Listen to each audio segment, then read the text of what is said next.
Good morning students, my name is Amit Jain, chartered accountant और इस batch के लिए आपका इनकम टैक्स फैकल्टी। आज जो फ्रेंड्स ये वीडियो आप देखने वाले हो, ये मेरे लाइव बैच का रिकॉर्डिंग है। आपको फ्रेंड्स पता ही है, लाइव क्लास में कभी कभी कुछ एक्स्ट्रा मसाला भी रिकॉर्ड हो जाता है, लेकिन टेंशन बिल्कुल मत लेना। मैंने वो सारा मसाला, वो सब अनवांटेड पार्ट क्लीन कर दिया है। अब आपको मिलेगा सिर्फ पूरा स्टडी कंटेंट, नो बकवास, ओनली टैक्स की बात। इस बैच का फ्रेंड्स पूरा स्टडी मटेरियल डाउनलोड का लिंक आपको वीडियो के डिस्क्रिप्शन में फ्री डाउनलोड लिंक से मिल जाएगा। सजेशन बस इतना ही है कि इस वीडियो के साथ साथ मटेरियल खोल के पढ़ोगे तो डबल फायदा होगा। फ्रेंड्स ये बैच फुल्ली अपडेटेड है और आपके एग्जाम के लिए एप्लीकेबल है। So enjoy the lecture, practice regularly और एग्जाम में अपना बेस्ट देना। Friends best wishes from my side, all the very best for your studies and exam. और फ्रेंड्स याद रखो, टैक्स टफ नहीं है, बस थोड़ा रफ लगता है जब तक आप उसे अपना दोस्त नहीं बनाते। चलिए फ्रेंड्स शुरू करते हैं। बिजनेस प्रोफेशन का फ्रेंड्स अपना चैप्टर चल रहा है। एक क्लास ऑलरेडी हो चुकी है, आज सेकंड क्लास है अपनी बिजनेस प्रोफेशन, राइट। चलो जी फ्रेंड्स शुरू करते हैं आज की क्लास। पॉइंट नंबर 15 तक लास्ट क्लास में फ्रेंड्स हम लोगों ने कर लिया था। आज शुरू करेंगे पॉइंट नंबर 16 से, provisions relating to payments in excess of 10,000। आपने पेमेंट किया है 10,000 से ज़्यादा का, राइट। पेमेंट किया है आपने 10,000 से ज़्यादा का और वो भी कैश में। Section 40A3 rule 6DD, section 40A3 मना करता है कि आपको 10,000 से ज़्यादा की कैश में पेमेंट करनी नहीं है। और रूल 6DD आपको बताता है कि कुछ कुछ जगह पर छूट मिली हुई है कि वहां पर आप कर सकते हो। अगर ये सिचुएशन आए तो आप कर दो, right. So if an assessee incurs any expenditure and the payment or the aggregate payment made to a person on any single day, word पे ध्यान देना, on any single day, यानी कि मल्टीपल डेज में मिला के कर सकता हूं, एक दिन में नहीं कर सकता। exceeds 10,000 and the payment is made otherwise than through account पे ही चेक, अकाउंट पे ही ड्राफ्ट, मतलब इन मोड के अलावा, नॉर्मली जितने भी मोड हमने आज तक पढ़े हैं उनके अलावा किसी और से करिए अगर आपने, the entire expenditure will be disallowed as deduction, right. आपने गुड्स परचेज किया 1,00,000 रुपए का, 1,00,000 रुपए का आपने गुड्स परचेज किया, आज आपने 25,000 रुपए की पेमेंट कर दी, कह रहा है डिसअलाउड, खर्चा अलाउड ही नहीं होगा। अगर आपको करनी है तो 10,000 रुपए की 10 दिन में करो, 10,000 रुपए की 10 दिन में करो, यानी बड़ी गंदी प्लानिंग करनी पड़ेगी जो कि पॉसिबल नहीं है। जिससे आप खरीदोगे वो भगा देगा, वो कहेगा 10,000 रुपए रोज आके मुझे कैश दोगे तुम, मैं लेता ही नहीं, मैं माल ही नहीं बेचता, राइट। तो किसी भी बिल की मुझे एक सिंगल डे में 10,000 से ऊपर की कैश में पेमेंट नहीं करनी। कैश में 10,000 से ऊपर की पेमेंट की खर्चा disallowed. Exception for payment related to goods carriages. Goods carriages मतलब कोई ट्रांसपोर्ट कंपनी है, मैंने एक ट्रक हायर किया, मुझे अपना माल एक जगह से दूसरी जगह भेजना है। अब मुझे उस गुड्स ट्रांसपोर्ट एजेंसी को कुछ पेमेंट करनी है, तो 10,000 की जगह रूल लगता है 35,000 का, 10,000 की जगह 35,000। तो गुड्स कैरेजेस पे 35,000, अदर देन गुड्स कैरेजेस पे 10,000, ठीक है जी। चलो एग्जाम्पल्स दे रखे हैं, उसमें से कुछ एक दो एग्जाम्पल पढ़ लेते हैं। रोहन ने इनकर किया एक्सपेंडिचर 28,000 का और right make separate cash payment of 8,000, 9,000 and 11,000। उसने 8,000, 9,000, 11,000 की 3 पेमेंट की to the person concerned in a single day. The total payment made is 28,000 which exceeds 10,000, therefore 28,000 will not be allowed as deduction. ठीक है, एक single day में चाहे आपने अलग अलग पेमेंट की हो, वो पूरे दिन का टोटल देखेंगे। अल्फा लिमिटेड पे 75,000 इन कैश, डिसअलाउड। रोहन ने पे किया है 12,000 रुपए बाय बियरर चेक, डिसअलाउड। मैं बियरर चेक के बारे में बहुत डिटेल में बता चुका हूं। बियरर चेक वो होते हैं फ्रेंड्स जो चेक होता है, अब डिटेल में नहीं जाऊंगा बट शॉर्ट में बता देता हूं। बियरर चेक वो होते हैं जो कॉर्नर पे 2 लाइन होती हैं, बस उसमें कुछ लिखा नहीं होता। आपने देखा होगा चेक के कॉर्नर पे हम 2 लाइन खींच के उसके बीच में लिख देते हैं अकाउंट पेई, बियरर चेक में अकाउंट पेई वर्ड लिखा ही नहीं होता। वो चेक अगर बैंक की पॉलिसी अलाउड करती है तो वो ट्रांसफरेबल होते हैं। एक बंदा, मेरे को चेक मिला, मैं वो चेक किसी को ट्रांसफर करना चाहूं कर सकता हूं, वो अपने अकाउंट में उस चेक को लगा देगा, उसके अकाउंट में पेमेंट पहुंच जाएगी। बियरर चेक होते हैं, राइट। अकाउंट पे ही चेक, जिसको मैंने चेक दिया उसी के अकाउंट में पैसा जाएगा, किसी और के अकाउंट में जा ही नहीं सकता। इसीलिए इसके बीच में लिखा होना चाहिए अकाउंट पेई, 2 लाइनों के बीच में लिखा होता है अकाउंट पेई, वो चेक माना जाएगा इस कैटेगरी में, वो चलेगा, वो ठीक है, राइट। तो बियरर चेक से पेमेंट नहीं होनी चाहिए। Alpha limited pays 13,500 by cross cheque, ये भी डिसअलाउड। ये जो बियरर चेक और क्रॉस चेक ये सब सेम है, ये ट्रांसफरेबल है, ठीक है। अकाउंट पे ही चेक है अगर तो अलाउड है, अकाउंट पे ही चेक होना चाहिए। Alpha limited paid 45,000 bye account पे ही चेक, ये अलाउड हो जाएगा, अकाउंट पे ही चेक अलाउड है। Rohan pays 12,000 salary cross check के through, disallowed. Cross check allowed नहीं है, अकाउंट पे ही क्रॉस करके उसमें अकाउंट पे ही भी लिखना है। अल्फा लिमिटेड ने 65,000 ट्रांसपोर्ट एजेंसी को पे किया, 64,000 cash to transport agency, allowed. Allowed क्यों हो गया जी? कुछ गलती कर दी मैंने, है मैंने गलती कर दी। Alpha limited pays 65,000 in cash to transport agency, ये 65 की जगह शायद मैं 35 लिखना चाह रहा हूँ, टाइपो एरर होगा, इसको आप ठीक कर लो। 65 को 35 बना लो बस, राइट। 65 को 35 बना लो, ये अलाउड हो जाएगा। Mister Rohan purchase goods worth rupees 85,000, 70,000 cheque से पे किया, 8,000 कैश में दिया, एंड 85,000 है, 70,000 by cheque, 8,000 and 7,000 in cash on different date. 8,000 अलग डेट पे दिया, 7,000 अलग डेट पे दिया, यानी एक दिन में 10,000 क्रॉस नहीं हुआ, तो ये अलाउड हो जाएगा, एक्सपेंडिचर अलाउड। रोहन ने गुड्स परचेज किए हैं 15,000 के सिंगल डे में in cash, right. Rohan purchase goods purchase in a single day in cash, entire 15,000 in cash. Mister Rohan purchased goods worth rupees 15,000 in a single day in cash, entire amount is disallowed, इसको disallowed कर लो, right. 10,000 से ऊपर allowed नहीं है। Mister Rohan purchase goods 25,000 but pay in 3 instalments on the same date, entire 25,000 disallowed, right. तो ये friends इस तरह से 10,000 से ऊपर की मुझे पेमेंट नहीं करनी है। 10,000 से अगर ऊपर की कोई पेमेंट है तो वो आपको किससे करनी है? आपको other than cross cheque, other than bearer cheque, other than cross draft. Cross नहीं होना चाहिए, वो अकाउंट पे ही होना चाहिए। आप अकाउंट पे ही से करो या फिर अकाउंट ट्रांसफर करो, NEFT, RTGS, IMPS, UPI, Bhim app, या जो भी आपको मोड यूज करना है करो। गवर्नमेंट केवल इतना चाहती है इस प्रोविजन के थ्रू, अगर आपको समझ में आ रहा है, कि पेमेंट जो होनी चाहिए वो जिसके लिए है उसी के अकाउंट में होनी चाहिए। तो आपको एक ऐसा मोड यूज करना है कि पेमेंट आपने जिसको किया उसी के अकाउंट में गई, ये इंश्योर हो, राइट। चलो जी, exception under section 6DD, rule 6DD बता रहा है इसके एक्सेप्शंस, कि आप पेमेंट 10,000 से ऊपर की कैश में नहीं करोगे। ट्रांसपोर्ट एजेंसी है तो आप 35,000 से ऊपर की कैश में पेमेंट नहीं करोगे। लेकिन ये कुछ एक्सेप्शंस हैं कि अगर आपने कुछ गवर्नमेंट को या बैंक को पेमेंट करनी है तो अलाउड है, जितनी मर्जी कैश में करो। अगर आपको पेमेंट करनी है विलेजेस में और टाउन में विदाउट बैंक, एक ऐसे विलेज में आपको पेमेंट करनी है जहां पर बैंक ही नहीं है, राइट। पहली चीज तो आज इंडिया के अंदर मैक्सिमम हर जगह बैंक पहुंच चुका है, बट फिर भी फ्रेंड्स कुछ रिमोट एरिया ऐसे आज भी हैं जहां पर बैंक नहीं है। तो अगर आप ऐसी जगह पेमेंट कर रहे हो जहां बैंक नहीं है, आप कैश में पेमेंट जितनी मर्जी करो, अलाउड।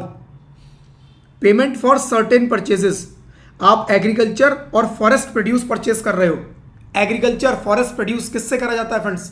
फार्मर्स से, या जो लोग रिमोट एरिया में एकदम रहते हैं, उन पे कोई फैसिलिटीज नहीं होती, वो लोग बैंकिंग के बारे में ज़्यादा जानते नहीं है, तो उनको छूट दे रखी है कि जी आप एग्रीकल्चर या फॉरेस्ट प्रोड्यूस परचेस करोगे, आप पेमेंट कर दो, कोई दिक्कत नहीं है। Produce from animal husbandry, dairy, poultry farming, right. तो animal husbandry, dairy, poultry farming, इस तरह की जो एनिमल्स वगैरह से रिलेटेड, राइट, जो मिल्क प्रोडक्ट्स में डील कर रहे हैं, जो बेसिकली दूध वगैरह बेचते हैं, गाय, अपना फार्म हाउस है गाय का, दूध बेचते हैं, या इस तरह की कोई पोल्ट्री फार्मिंग है। पोल्ट्री फार्मिंग क्या है, वो हैन वगैरह होती हैं, अंडे, राइट। तो ये नॉर्मली कहाँ होता है, ये सिटीज में नहीं मिलेगा आपको, बहुत रिमोट एरिया में ये लोग अपने बिजनेस लगाते हैं सस्ती जगह लेकर, और वहां वो कह रहे हैं कि अगर आप उनको कोई पेमेंट कर रहे हो तो वो भी अलाउड, आप कैश में पेमेंट कर दो, कोई दिक्कत नहीं, राइट। फिश और फिश प्रोडक्ट्स वही सेम अलाउड, और प्रोडक्ट्स फ्रॉम हॉर्टिकल्चर और एपीकल्चर, हनी मेकिंग, राइट। तो हनी मेकिंग वगैरह फ्रेंड्स ये भी सब रिमोट एरिया के अंदर होती है। तो अगर आप रिमोट, मोटा मोटा कहने का मतलब ये है, देखो विलेजेस में, रिमोट एरिया के अंदर कोई आप इन इंडस्ट्रीज से रिलेटेड पेमेंट कर रहे हो या किसी और से रिलेटेड भी कर रहे हो, लेकिन वो रिमोट एरिया, गांव में, ऐसी जगह जहां बैंक नहीं है, लेकिन अगर बैंक भी है भी और इनसे रिलेटेड है, तब भी आप कैश में कर दो, कोई दिक्कत नहीं है, ठीक है। Payment for cottage industry products, cottage industry, छोटे छोटे घरेलू उद्योग, नॉर्मली हमारे यहाँ काफी मिलेंगे, छोटे छोटे घरेलू उद्योग, लेडीज वगैरह काफी चलाती हैं छोटी जगह पे अपनी फैमिली को सपोर्ट करने के लिए, तो वो कह रहे हैं आप उनको भी पेमेंट कर दो कैश में, कोई दिक्कत नहीं है, क्योंकि वो उतना बैंकिंग वगैरह का उनको आइडिया नहीं होता, राइट। लेकिन आज के टाइम में फ्रेंड्स देखो, बैंक का एक्सेस मैक्सिमम सबके पास है, तो हो सकता है आज जब लॉ आए तो ये सब हटा दें, कोई बड़ी बात नहीं, इसको हटा दें या इसको चेंज कर दें, क्योंकि ये लॉ बना है बहुत पहले। आज मैक्सिमम लोग, अगर मैं इस इंडस्ट्री की बात करूं, इस इंडस्ट्री में मैक्सिमम लोगों के पास बैंकिंग एक्सेस है। ये पहले कभी था जब नहीं हुआ करता था, अलाउड किया हुआ है, हो सकता है फ्यूचर में प्रोविजन आए तो ये भी हटा दे लिस्ट से कि आपको भी कोई एग्जेम्पशन नहीं, चेक से पेमेंट लो, right. Payment to employ after retirement or their family members, employ retire हो गया या उसके फैमिली मेंबर्स को पेमेंट मिली। फैमिली मेंबर को कब मिलती है, एम्प्लॉय की डेथ हो जाती है अगर, तो फैमिली मेंबर को पेमेंट होती है, राइट। तो एम्प्लॉय रिटायर हुआ है और उसको रिटायरमेंट के बाद कुछ पेमेंट करनी है, लाइक ग्रेचुटी, राइट, या फिर उसके फैमिली मेंबर्स को उसकी डेथ के बाद कोई पेमेंट करनी है, आप वो कैश में कर सकते हो। शर्त यह है कि 50,000 से ऊपर का अमाउंट नहीं होना चाहिए। 50,000 तक आप कर दो, कोई दिक्कत नहीं है। 50 से ऊपर है तो फिर ऑनलाइन, चेक या जो भी मोड बताए हैं उसके थ्रू करना। Other situation under section 6DD, 6DD में अगर कुछ और भी वो लिख देंगे वो भी कवर हो जाएगी। तो रूल 6DD याद रखना। रूल 6DD ये बताता है जी कि कहां कहां आप कैश में पेमेंट कर सकते हो, अलाउड है, ठीक है। चलो जी, फिर आता है friends method of accounting, section 145। Section 145 आगे बढ़ने से पहले फ्रेंड्स, अगर क्लासेस आप लोग रेगुलर करते हैं, चाहे लाइव चाहे बाद में रिकॉर्डिंग, पसंद आ रही है तो लाइव में है तो लाइव में इस वीडियो को लाइक कर देना। बाद में अगर रिकॉर्डिंग देखें तो रिकॉर्डिंग पे भी आप लोग वीडियो को लाइक कर सकते हैं।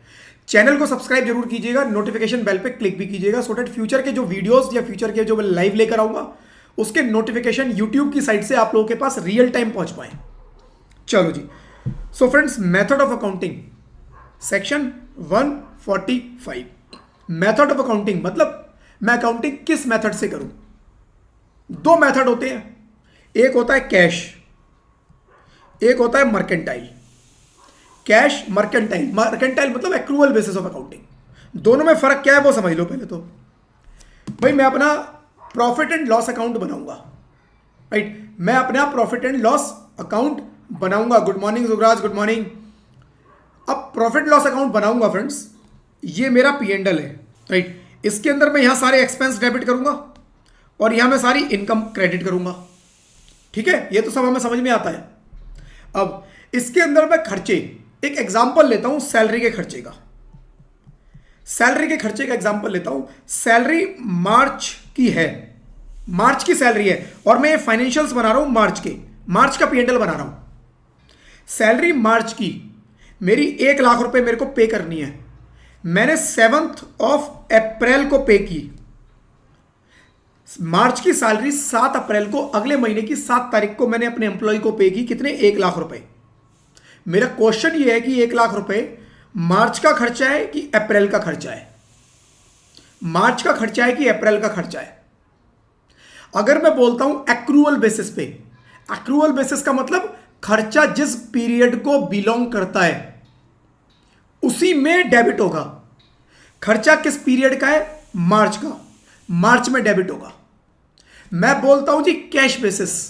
कैश बेसिस मतलब जब मेरी जेब से रोकड़ा निकलेगा तब खर्चा माना जाएगा, राइट। तो फिर खर्चा कब का? अप्रैल का। फिर एक्रूअल कॉन्सेप्ट नहीं, पेड कॉन्सेप्ट, कि आप जब उसको पे करोगे तब आपको खर्चा डेबिट करने को मिलेगा, राइट। तो फ्रेंड्स, अगर मैं कैश बेसिस पे अकाउंटिंग कर रहा हूं तो ये मार्च में मेरे खर्चा नहीं आएगा। मार्च में वो खर्चे आएंगे जो मैंने मार्च में पे किए। लेकिन अगर मैं मर्केंटाइल बेसिस पर अकाउंटिंग कर रहा हूं, राइट, मैं अगर मर्केंटाइल बेसिस पर अकाउंटिंग कर रहा हूं तो मेरा जो ये खर्चा होगा, राइट, 1 लाख का, ये मेरा मार्च में ही डेबिट हो जाएगा। ठीक है जी। तो ये चीज आई होप क्लियर होगी। तो आप अकाउंटिंग का कोई भी मेथड चूज कर सकते हो। Income chargeable under the head profit loss account, profit and gain, business profession और इनकम फ्रॉम अदर सोर्सेस। यहां अदर सोर्सेस को भी क्यों बताया? क्योंकि friends, books of accounts maintain करने की जो जरूरत होती है ना, वो 2 ही हेड में है। देखो, सैलरी में कोई बुक्स मेंटेन करने की जरूरत नहीं है। हर महीने के एंड में मेरे अकाउंट में एक सैलरी आएगी, स्टैंडर्ड डिडक्शन मिलेगा उसके अंदर 75,000 का, अगले चैप्टर में मिलने वाला ये देखने को आपको। स्टैंडर्ड खर्चे मिलते हैं उसके अंदर कुछ कुछ। हाउस प्रॉपर्टी में कोई बुक्स मेंटेन करने की जरूरत नहीं है। मेरा रेंट आता है 30% फ्लैट एक डिडक्शन, और बैंक का एक लोन ले रखा है तो इंटरेस्ट, और कोई खर्चा ही अलाउड नहीं है। कैपिटल गेन में स्टैंडर्ड कैलकुलेशन है, आप लोग ऑलरेडी देख चुके कि भाई कितने में बेचा, full value of consideration minus उसमें से करो क्या, कॉस्ट ऑफ एक्विजिशन, और कोई खर्चे मिलते ही नहीं। तो हिसाब किताब रखने की ज्यादा जरूरत ही नहीं, इसलिए बुक्स मेंटेन करने की जरूरत नहीं है। बुक्स मेंटेन कहां करनी होगी?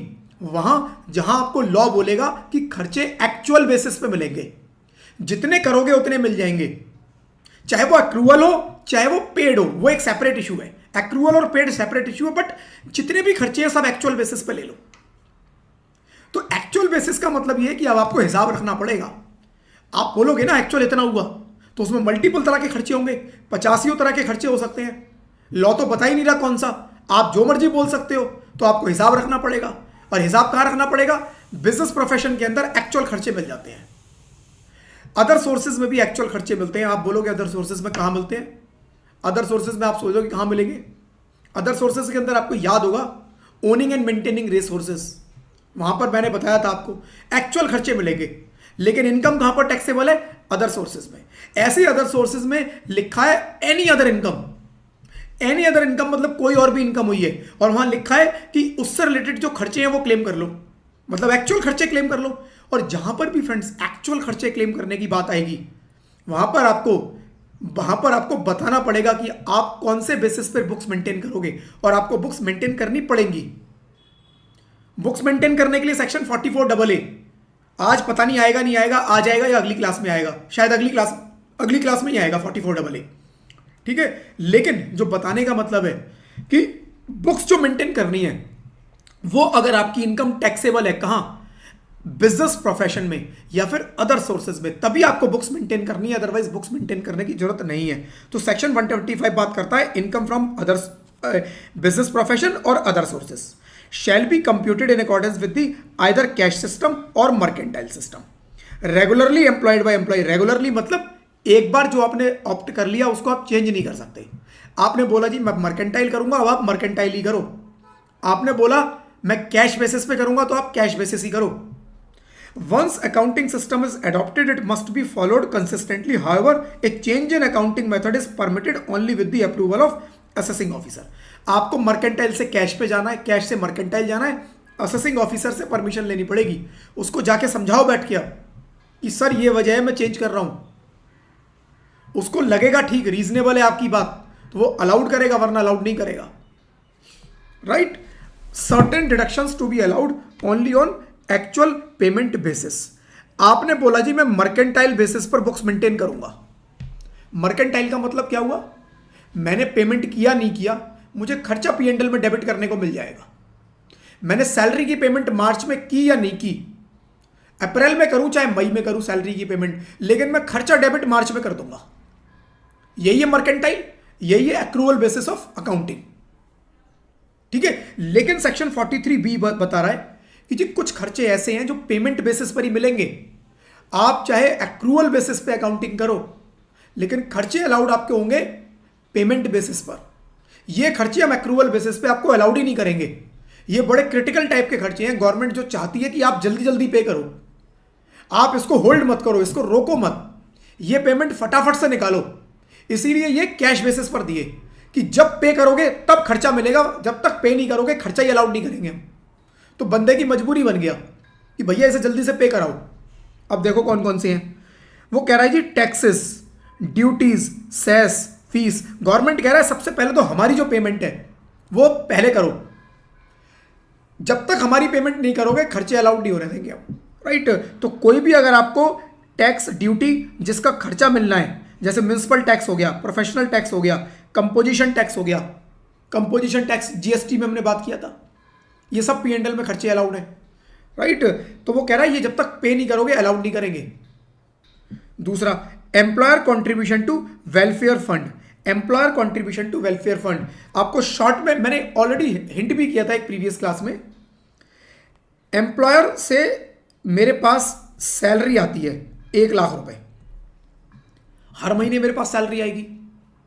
इसके अंदर एक एक्ट है PF act, provident fund act, provident fund act 1972। Right. Provident fund act क्या बोलता है फ्रेंड्स? पीएफ एक्ट बोलता है जी जो ये सैलरी आएगी ना एम्प्लॉयर से, ये सैलरी जो है इसके ऊपर एम्प्लॉयर क्या करेगा, 12% पीएफ डिपॉजिट करवाएगा अपनी तरफ से, यानी 12,000 रुपए गवर्नमेंट को जमा करवाएगा। और एम्प्लॉय को बोला कि इतना ही 12,000 तुम भी करो। तो एम्प्लॉयर क्या करेगा? एम्प्लॉयर ने आपको 1 लाख रुपए सैलरी देनी है, एम्प्लॉयर ने आपको 1 लाख रुपए सैलरी देनी है, तो एम्प्लॉयर क्या करेगा, ये 12,000 तो अपनी पॉकेट से मिलाएगा और 12,000 जो आपके वाले हैं वो आपकी इस 1 लाख की सैलरी से काट लेगा। आपको पूरे 1 लाख नहीं देगा, आपको 88,000 देगा। वो कहेगा 88,000 तुम पकड़ो और 12,000 रुपए तुम्हारा जो पीएफ का वो तुम्हारी सैलरी से काटेगा, और ये 24,000 रुपए गवर्नमेंट को जमा करवा देगा पीएफ फंड में।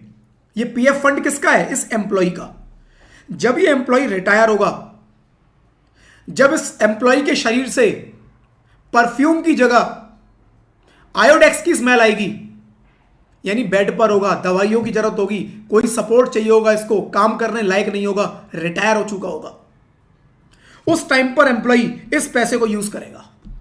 तो इसके बुढ़ापे के लिए, इसके रिटायरमेंट के लिए ये पैसे हर महीने एक अकाउंट में जमा होते रहेंगे जो गवर्नमेंट के पास होगा। इस पैसे की बात कर रहा है यहां पर। कह रहा है जी एम्प्लॉयर कंट्रीब्यूशन, जो इसमें एम्प्लॉयर वाला कंट्रीब्यूशन है, कह रहा है टू वेलफेयर फंड। अगर एम्प्लॉयर ने किसी वेलफेयर फंड में कंट्रीब्यूट कर रहा है, वो भी पैसा तब तक खर्चा अलाउड नहीं होगा। ये एम्प्लॉयर का क्या है? खर्चा। एम्प्लॉयर 12,000 रुपए जो अपनी पॉकेट से कर रहा है, that is expense of employer. He can debit in its P&L, but debit कब करेगा? जब पेमेंट कर देगा। पेमेंट बेसिस पर अलाउड होगा। Employers contribution to any provident fund.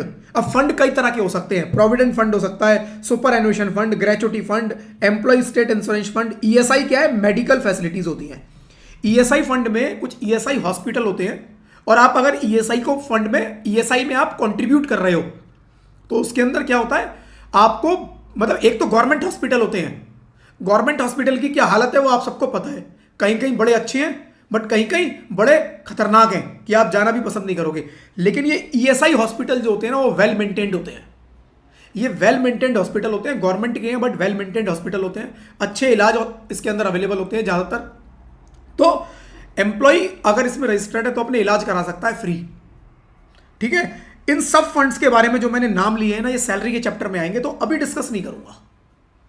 Right. और any other fund for the welfare of employee. जहां पर भी एम्प्लॉयर कंट्रीब्यूट कर रहा है, कंट्रीब्यूट करने से पहले कंट्रीब्यूट कर दो, लेकिन खर्चा तभी अलाउड होगा जब पेमेंट कर दोगे। Right. Bonus, commission, leave salary. Salary नहीं कह रहा, कह रहा सैलरी तो अक्रूवल बेसिस पे हो जाएगी। मार्च की सैलरी अप्रैल में पे करो चाहे मई में पे करो, मार्च में खर्चा क्लेम कर लो, कोई दिक्कत नहीं है। लेकिन अगर आपको एम्प्लॉय को बोनस पे करना है, बोनस एक्चुअल बेसिस पे देंगे। मार्च का बोनस था, मैं पे कर रहा हूं अप्रैल में, मई में, क्या खर्चा अलाउड होगा? वो कह रहा पेमेंट बेसिस पर अलाउड होगा।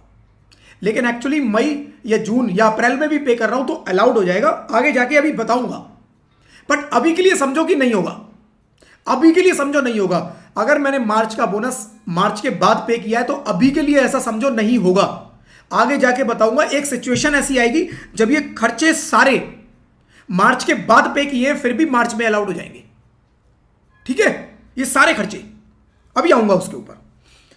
इंटरेस्ट ऑन लोन और बोरोइंग, आपने बैंक से कुछ इंटरेस्ट ले रखा है, लोन ले रखा है, बोरोइंग ले रखी है, right. Interest on any loan borrowing from a public financial institution, state financial corporation, state industrial corporation और any scheduled bank.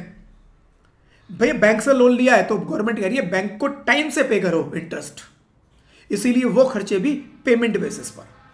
Payment to Indian railway, Indian railway से कोई सर्विस लीजिए, मेरा माल एक जगह से दूसरा जगह गया और उसकी हम पेमेंट ही नहीं कर रहे, वो कह रहा है जी इंडियन रेलवे से कोई सर्विस लिया आपने, वो भी आप जब पेमेंट करोगे तो खर्चा अलाउड होगा। Interest on borrowing from non banking financial companies, किसी NBFC, non banking financial companies हैं। नॉन बैंकिंग फाइनेंशियल कंपनीज कौन सी होती है फ्रेंड्स? ये प्राइवेट फाइनेंसिंग कंपनीज होती हैं ज्यादातर, राइट। इसके अंदर क्या है, ये बैंकिंग नहीं करती हैं बट आपको लोन दे देती हैं, फाइनेंस में लगी होती हैं, लोन दे देती हैं। ये बैंकिंग में नहीं होती बट फाइनेंसिंग करती हैं। वो कह रही है इसको भी अगर कोई इंटरेस्ट पे करना है, राइट, तो वो आपको क्या करना पड़ेगा, आपको वो पेमेंट बेसिस पर अलाउड होगा।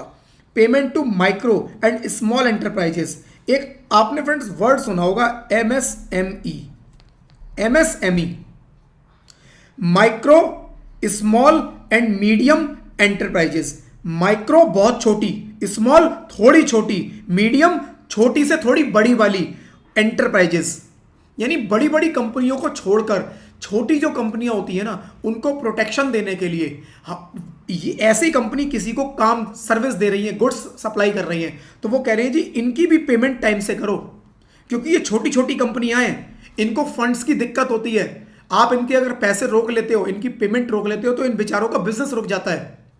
इसीलिए एमएसएमई एक्ट है फ्रेंड्स एक, और अगर आप एमएसएमई में रजिस्टर्ड हो, आप छोटे बिजनेस हो, एमएसएमई में खुद को रजिस्टर करवा लो, इजी रजिस्ट्रेशन है, ऑनलाइन होता है, छोटे मोटे डॉक्यूमेंट्स जाते हैं, इमीडिएटली रजिस्ट्रेशन हो जाता है, राइट। इसमें कोई बहुत बड़ा वो गेम नहीं है। और आपने अगर एमएसएमई में खुद का रजिस्ट्रेशन करवाया हुआ है तो जिस कंपनी से आप सर्विस ले रहे हो वो कंपनी टाइम बाउंड हो जाती है कि इतने टाइम के अंदर, जो एमएसएमई एक्ट में लिखा है, एमएसएमई एक्ट में लिखा है 45 डेज, तो 45 डेज में आपकी पेमेंट होगी।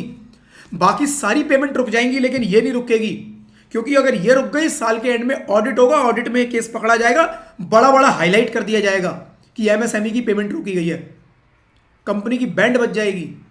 तो कंपनी कभी भी एमएसएमई की पेमेंट रोकती नहीं है, प्रायोरिटी पे क्लियर की जाती है, राइट। तो payment to micro small enterprises, उनका भी उन्होंने बता दिया जी, जो भी टाइमलाइन एमएसएमई एक्ट में लिखी हुई है उस टाइमलाइन के हिसाब से उनकी पेमेंट कर दो और पेमेंट बेसिस पर अलाउड होगी। तो ये सारे खर्चे फ्रेंड्स जो मैंने बताए, ये पेमेंट बेसिस पर अलाउड होंगे, चाहे आप मर्केंटाइल बेसिस पर अपनी अकाउंटिंग कर रहे हो। एक्सेप्शन में कह रहा है कि अब जो मैं बात कर रहा था कि एक सिचुएशन आएगी जब ये सारे खर्चे आपको कैसे मिल जाएंगे, अगर आपने मार्च के बाद भी पे किए तब भी ये मार्च में मिल जाएंगे। कब? देखो, assessee is allowed to make payment for these expenses up to the last date of filing the return of income. March की पेमेंट थी, मेरी रिटर्न फाइलिंग की डेट है 31 जुलाई, तो मार्च की पेमेंट मैंने मार्च में नहीं की, मैं 31 जुलाई रिटर्न फाइलिंग की डेट तक भी कर दूं, तब भी वो कह रहा है मार्च में खर्चा क्लेम कर लो, कोई दिक्कत नहीं। आपने पेमेंट कब की होगी? अप्रैल में, मई में, जून में। आपने बोनस की पेमेंट कब की होगी? अप्रैल में, मई में, जून में। पीएफ की पेमेंट कब की होगी? नॉर्मली पीएफ की पेमेंट क्या होता है कि पीएफ मैंने मार्च का जो काटा वो 31 मार्च तक पे नहीं हो पाता, वो 15 अप्रैल तक पे होगा, अगले महीने की 15 तारीख तक। तो वो कह रहा है अगर आपने विद इन टाइम पे कर दिया है तो आप ले लो। आपने 31 जुलाई तक पे कर दिया, आप ले लो, 31 जुलाई तक ले लो, लेकिन पीएफ और ईएसआई की पेमेंट जो एक्ट में लिखा हुआ है उसके हिसाब से करनी पड़ेगी। देखो आगे लिखा है इसके अंदर, the assessee is allowed to make payment for these expenses up to the last date for filing the return of income for the relevant assessment year. In such cases, expenditure will be allowed on the accrual basis. If the payment is made after the due date of filing the return, the expenditure is allowed only in the year the payment is actually made. मैंने मार्च 25 की payment 31 जुलाई 25 तक कर दी, तो वो कह रहा है फिर मार्च 25 में ही खर्चा क्लेम कर लो, P&L पर डेबिट कर लो। लेकिन मैं 31 जुलाई ना करके मैंने 5 अगस्त को किया, तो फिर ये मार्च 25 में नहीं मिलेगा, फिर ये मेरे को मार्च 26 वाले P&L में मिलेगा। जब मार्च 26 की आप फाइलिंग करोगे तब आपको ये खर्चा अलाउड होगा। ठीक है जी। The expenses does not apply to payment to micro and small enterprises. वो कह रहा है ये जो एक्सेप्शन है ये एमएसएमई की पेमेंट पे अप्लाई नहीं होता। क्यों? क्योंकि एमएसएमई के अंदर अपनी टाइमलाइन लिखी हुई है। वो कह रहा है उस टाइमलाइन के अंदर पेमेंट करो, क्योंकि एमएसएमई की पेमेंट अगर आपने उस टाइमलाइन के बाद की है तो डिसअलाउड हो जाएगा। ठीक है, तो एमएसएमई के लिए वो कह रहा है जी, एमएसएमई के लिए एमएसएमई एक्ट देखो, एमएसएमई में लिखा हुआ है जी उसका सेक्शन 15 कि सेक्शन 15 में उसकी टाइमलाइन लिखी हुई है, उस टाइम के हिसाब से आपको पेमेंट करनी है। राइट, आपको ये टाइमलाइन याद करने की जरूरत नहीं है। एमएसएमई एक्ट आपके कोर्स का पार्ट नहीं है, बट इतना आपको पता होना चाहिए। ठीक है जी। चलो एक एग्जांपल देख लेते हैं। If alpha limited debits a bonus, यहां पर फ्रेंड्स मैं आपको बता रहा था कि जो पीएफ और ईएसआई की पेमेंट है, जैसे गवर्नमेंट की इनकी है, ये देखो एम्प्लॉय कंट्रीब्यूशन, यहां पे जैसे पीएफ हो गया, पीएफ की पेमेंट अगले महीने की 15 तारीख तक करनी है, ईएसआई की पेमेंट अगले महीने की 15-21 तक पेमेंट करनी है। वो उनके एक्ट में लिखा हुआ है। वो अगर आपने पेमेंट नहीं की तो वो खर्चा ही डिसअलाउड हो जाता है। राइट, तो कुल मिला के ये सारी जो पेमेंट्स की बात हो रही है फ्रेंड्स, वो एक्चुअल बेसिस पर जब आप उसको पे कर दोगे तब आपको खर्चा क्लेम करने को मिलेगा। लेकिन एमएसएमई के लिए उन्होंने बोला, लेकिन उन्होंने एक एक्सेप्शन डाला। एक्सेप्शन बोला जी 31 जुलाई तक भी पेमेंट कर दो तो हमें कोई दिक्कत नहीं, 31 जुलाई तक भी कर दो, यानी रिटर्न फाइलिंग की डेट तक। तो अगर आप ऑडिट का केस हो तो 31 अक्टूबर आपके केस में अप्लाई होगा कि आप 31 अक्टूबर तक भी अगर आप पेमेंट करा दोगे इन सब की, तब भी आप मार्च में खर्चा क्लेम कर लो। लेकिन एमएसएमई के लिए उन्होंने बोल दिया नहीं, एमएसएमई के लिए उस एक्ट को पढ़ लो, आप उस एक्ट में जाके देखो कि कितने की पेमेंट है, राइट, कितने टाइम में पेमेंट करनी है, और उतने टाइम के अंदर अंदर आपको पेमेंट करनी ही पड़ेगी। राइट, चलो जी। If alpha limited debit the bonus of 10 lakh, example है, to the profit and loss account for the year 25-26, क्या है bonus, but makes the payment on 15/12/26। 15/12/26 तो किसी की भी डेट ही नहीं है रिटर्न की, रिटर्न की सारी डेट निकल चुकी। The expenditure will not be allowed in the year 25-26, 25-26 में अलाउड ही नहीं होगा। Instead expenditure will be allowed in the year 26-27। Similarly if payment is made on 15/6/26, 15/6/26 मतलब रिटर्न फाइलिंग की डेट से पहले हो गई, एक्सपेंडिचर विल बी अलाउड इन 25-26। ठीक है, ये देखो जी, ये एक क्वेश्चन देख लेते हैं। मिस्टर रोहन एज 85 ईयर्स, एक घर है, 50% in business profession and 50% let out. अब देखो एक घर है उसके पास, उसमें से आधा उसने किराए पर उठा रखा है, तो आधा घर तो हाउस प्रॉपर्टी में चला जाएगा, और आधा बिजनेस में यूज कर रहा है, तो उसका खर्चा कुछ भी होगा वो बिजनेस में अलाउड होगा। Municipal taxes for entire house 7,000, तो 7,000 हाउस प्रॉपर्टी में और 7,000 बिजनेस प्रोफेशन में, विच वर पेड ऑन 10/4/26, 10/4/26 यानी कि विद इन टाइम पे कर दिए हैं। लेकिन आपको एक चीज ध्यान होगा, हाउस प्रॉपर्टी के अंदर म्युनिसिपल टैक्सेस जिस साल में पे होंगे उस साल में मिलेगा खर्चा, यानी हाउस प्रॉपर्टी में ये आधा खर्चा मेरे को अगले साल में मिलेगा। ठीक है, and business income of mister Rohan before debited any expense of house property is 7,80,000। 7,80,000 का टोटल रोहन का खर्चा है, टैक्स लाइबिलिटी निकालनी है। 7,80,000 की इनकम है, बिजनेस इनकम। चलो जी, 7,80,000 का खर्चा हो गया। म्युनिसिपल टैक्सेस 31 जुलाई रिटर्न फाइलिंग की जो डेट है उससे पहले कर दिए 7,000, तो आधा बिजनेस में अभी अलाउड हो जाएगा, 7,56, 7,76,000। राइट, अब income under the head house property, gross annual value कितने में उठाया हुआ है, क्वेश्चन में दे रखा है 10,000 रुपए पर मंथ, तो 10,000, 1,20,000। म्युनिसिपल टैक्सेस यहां पर अलाउड नहीं होंगे, क्योंकि बिजनेस के चैप्टर में बोला कि अगर मार्च का खर्चा है और आप अगले साल में रिटर्न फाइलिंग की डेट से पहले भी करते हो तो मार्च में अलाउड हो जाएगा, तो इसीलिए ये मार्च में अलाउड हो गया। लेकिन हाउस प्रॉपर्टी के चैप्टर में हमने पढ़ा म्युनिसिपल टैक्सेस की पेमेंट जिस साल में करेंगे उसी साल में अलाउड होगी, वहां ऐसा कोई एक्सेप्शन ही नहीं है। और जब वहां पर कोई एक्सेप्शन नहीं है इसलिए हाउस प्रॉपर्टी में खर्चा अलाउड नहीं होगा। कब होगा? अगले साल में होगा। ठीक है, तो ये चीजें हमें ध्यान रखनी है छोटी छोटी, क्योंकि जिस चैप्टर में मैं कैलकुलेट कर रहा हूं उस चैप्टर के रूल लगाने हैं। चैप्टर के रूल्स को मिक्स नहीं करना। एक चीज मुझे अलग अलग जगह मिल सकती है, उस एक चीज के बारे में एक चैप्टर डिफरेंट ट्रीटमेंट बोल रहा है, दूसरा चैप्टर डिफरेंट ट्रीटमेंट बोल रहा है। जैसे लास्ट चैप्टर के अंदर हमने सिक्योरिटीज ट्रांजैक्शन टैक्स के बारे में देखा था, एसटीटी। अगर मैंने किसी शेयर्स की डीलिंग कर रहा हूं, सिक्योरिटीज ट्रांजैक्शन टैक्स पे कर रहा हूं, और मेरी इनकम अगर कैपिटल गेन में जा रही है, तो securities transaction tax as a selling expense allowed नहीं होगा। लेकिन अगर मैं बिजनेस की बात कर रहा हूं, मेरी इनकम बिजनेस में आ जाती है, तो securities transaction tax as a business expense allowed हो जाएगा। तो ऐसे ही सेम खर्चा है फ्रेंड्स, डिपेंड करेगा हेड कौन सा है, उस हेड के हिसाब से हमें ट्रीटमेंट लगाने पड़ेंगे। चलो जी, 1/20 का आ गया, इस पर 30% 36,000 रुपए मिल जाएगा। 24A 84,000 की इनकम, तो 776 500 प्लस 84,000 860 500। उसके आगे का फ्रेंड्स आपको पता ही है, टैक्स लायबिलिटी आप अच्छे से कैलकुलेट कर लोगे।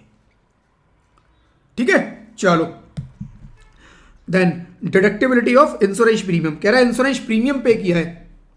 अगर इंश्योरेंस प्रीमियम क्या है? इंश्योरेंस ऑफ स्टॉक अलाउड, खर्चा क्लेम कर लो। Payment of premium in connection with mediclaim policy. कह रहा है जी अगर एसएससी ने मेडिक्लेम पॉलिसी ली है, किसके लिए? In the name of employee, such premium is allowed to be debited to profit loss account provided premium was paid otherwise than in cash. कह रहा है एम्प्लॉइज के नाम पे आप मेडिक्लेम पॉलिसी ले लो, वो भी खर्चा अलाउड है। आप अपने स्टॉक के ऊपर कोई प्रीमियम ले लो, मतलब बिजनेस के लिए बेसिकली आप कोई मेडिक्लेम इंश्योरेंस पॉलिसी लेते हो, वो खर्चा अलाउड है। ऐसी एक पॉलिसी हमने बात की थी लास्ट क्लास में, कीमैन इंश्योरेंस पॉलिसी, वो भी खर्चा अलाउड है। ठीक है, चलो पेमेंट ऑफ इंटरेस्ट। मैंने इंटरेस्ट की पेमेंट की है, सेक्शन 36(3). अच्छा एक बात सोचो फ्रेंड्स, थोड़ा सा एक चीज सोचना, मैं अभी पढ़ूंगा इसको भी, बट इससे रिलेटेड नहीं है। यहां पर आपको छोटी छोटी लिस्ट मिल रही है कि ये खर्चा अलाउड, इतना अलाउड, ये अलाउड, ये अलाउड। आपको क्या लगता है आगे जब चैप्टर में हम आगे बढ़ेंगे तो ये लिस्ट क्या, मेरे को बहुत डिटेल्ड लिस्ट मिलने वाली है, 100 200 500 आइटम इसमें लिखे होंगे। क्या एक्ट ने सारे खर्चे बता दिए बिजनेस प्रोफेशन के अंदर? Answer is no. एक्ट ने फ्रेंड्स सारे खर्चे नहीं बताए हैं। एक्ट ने कुछ खर्चे आपको बताए हैं जो सजेस्टिव है, क्योंकि ये चैप्टर पढ़ते टाइम आपके माइंड में आएगा कि क्या ये खर्चा भी इसमें लिखा है, क्या ये खर्चा भी इसमें लिखा है, क्या ये खर्चा भी आगे आने वाला है। बहुत सारे खर्चे आगे आएंगे ही नहीं, लेकिन वो अलाउड है। बहुत सारे खर्चे आगे आएंगे ही नहीं, लेकिन वो अलाउड है। एक आएगा फ्रेंड्स आगे सेक्शन 37 एक जनरल सेक्शन है, वो कहता है जी जो भी खर्चे बिजनेस से रिलेटेड है सब अलाउड, जो भी खर्चे बिजनेस से रिलेटेड है सब अलाउड। कुछ स्पेसिफिकली हमने बता दिए और कुछ जो स्पेसिफिकली हमने नहीं बताए, and if it is related to business वो भी अलाउड।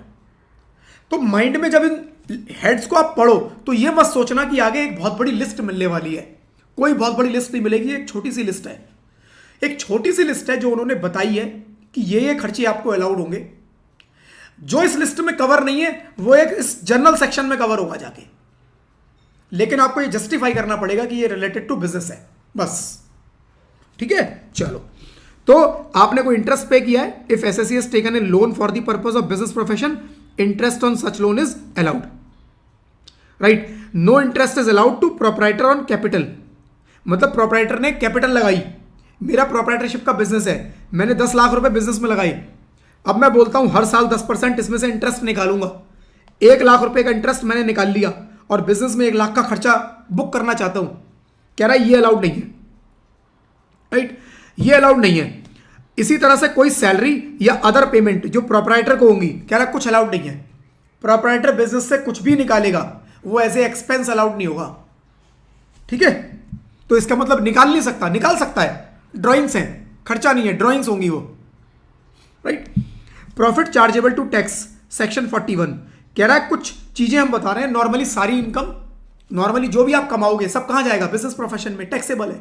बट कुछ चीजें उन्होंने स्पेसिफिकली बता दी सेक्शन 41 में कि ये इनकम अगर हुई तो आपकी चार्जेबल टू टैक्स है।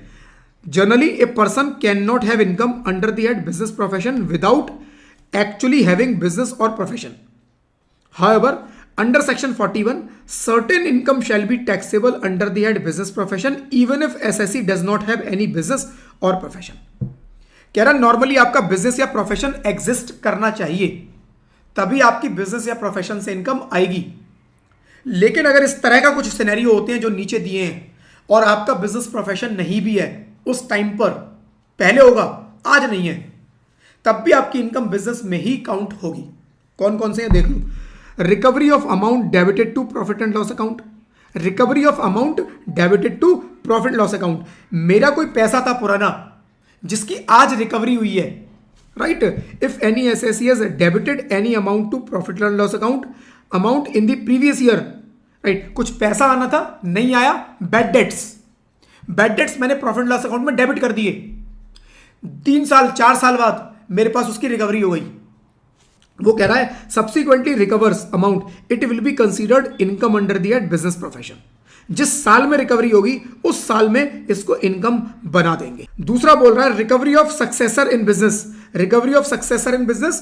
पहले बिजनेस ए चला रहा था, अब बी चला रहा है, राइट। ए फादर थे, बी सन, फादर ने बिजनेस सन को दे दिया, फादर की डेथ हो गई, ऑटोमेटिकली सन के पास बिजनेस ट्रांसफर हो गया। या फिर यहां पर दूसरा, एक कंपनी है ए, एक कंपनी है बी, बी जाके ए में मर्ज हो गई, बी जाके ए में मर्ज हो गई, मर्जर अमालगमेशन का केस, बी जाके ए में मर्ज हो गई, बी के कुछ बैड डेट्स थे वो ए ने रिकवर कर लिए। या फिर ए जिसके 2 डिवीजन, एक डिवीजन जैसे मैंने एग्जांपल लिया आईटी और एक इंफ्रा, एक डिवीजन अलग हो गया आईटी वाला और इसने कंपनी बी बना ली, और इस बी कंपनी ने जो नई कंपनी बनी इसने पुरानी किसी इसकी रिकवरी की है। सक्सेसर, ये सब सक्सेसर है। सक्सेसर का मतलब क्या हुआ कि प्रीवियसली कोई और कर रहा था, अब कोई और कर रहा है, और जो कोई और कर रहा है बाद में, बाद वाला वो पुराने वाले की कुछ रिकवरी निकलवा देता है कि भैया उस बिजनेस की रिकवरी मैंने करा दी, उस रिकवरी की बात कर रहा है, राइट। तो वो कह रहा है जी recovery by successor in business, if amount is recovered by successor of the business in case of business transfer or succession it will be considered income of the successor in business। तो जो भी successor है जो अब कर रहा है काम, उसके हाथ में उसको इनकम मानेंगे बिजनेस प्रोफेशन में, ठीक है जी। Successor in business, a successor in business includes amalgamated company, amalgamated company मतलब एक कंपनी बी कंपनी ए में जाके मर्ज हो गई तो ए वुड बी अमालगमेटेड कंपनी, जो फाइनल कंपनी है वो अमालगमेटेड कंपनी। दी रिजल्टिंग कंपनी डीमर्जर का केस, जो कंपनी अलग हो गई, जो नई कंपनी बनी वो रिजल्टिंग कंपनी है। रिजल्ट क्या आया, ये रिजल्टिंग कंपनी है, राइट। तो इसकी बात कर रहा है। और any form that succeeds another form, या किसी फॉर्म ने दूसरी फॉर्म को एक्वायर कर लिया, राइट। ये सब केसेस किसके बनते हैं, सक्सेशन के, कि मैं सक्सेसर हूं, मैंने उसको अपने अंदर मिला लिया, मैंने उसको खरीद लिया, राइट। या मैं रिजल्टिंग कंपनी हूं। Example, if business is taken over by new entity the recovered amount will be treated as income of the successor of the business, जो न्यू एंटिटी है उसका, ठीक है। चलो जी, deductibility of expenditure on which tax has not been deducted at source. कुछ खर्चे हैं जिसके ऊपर टीडीएस कटना था। टीडीएस हम सब पढ़ चुके हैं, टीडीएस में सब कंफर्टेबल, ठीक है। बोलता है जी कुछ खर्चे हैं जिस पर टीडीएस कटना था, आपने टीडीएस काटा ही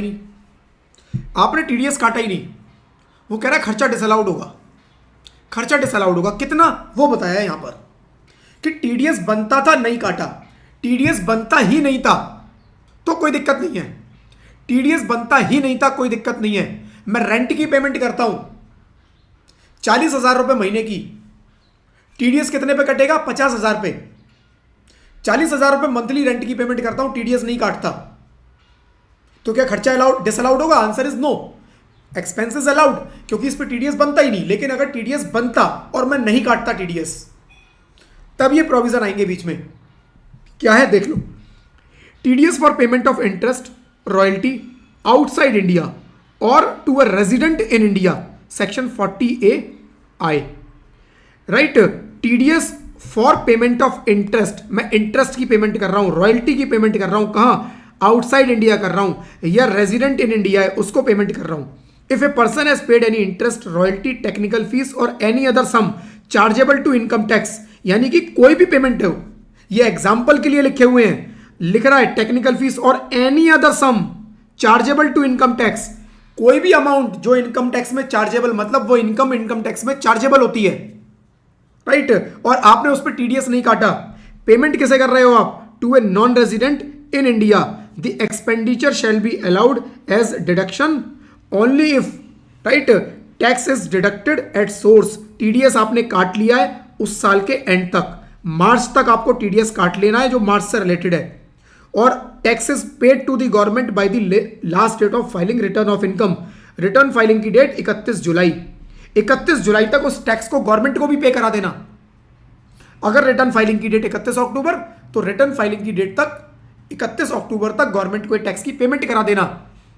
यानी कि आप किसी नॉन रेजिडेंट को कुछ पेमेंट कर रहे हो, उसके ऊपर टीडीएस बनता था, आप नॉन रेजिडेंट को टैक्स की, आप नॉन रेजिडेंट को कुछ पेमेंट कर रहे हो, उसके ऊपर टैक्स बनता था एज पर टीडीएस प्रोविजंस, तो आपको टीडीएस मार्च तक काट लेना है, मार्च तक टीडीएस काट लेना है, और रिटर्न फाइलिंग की डेट तक उस टीडीएस को गवर्नमेंट को जमा करवा देना है, तभी वो खर्चा आपको बुक्स में अलाउड होगा, अदरवाइज खर्चा डिसअलाउड होगा। If these conditions are not met, the expenditure is disallowed. कितना? पूरा का पूरा, पूरा डिसअलाउड।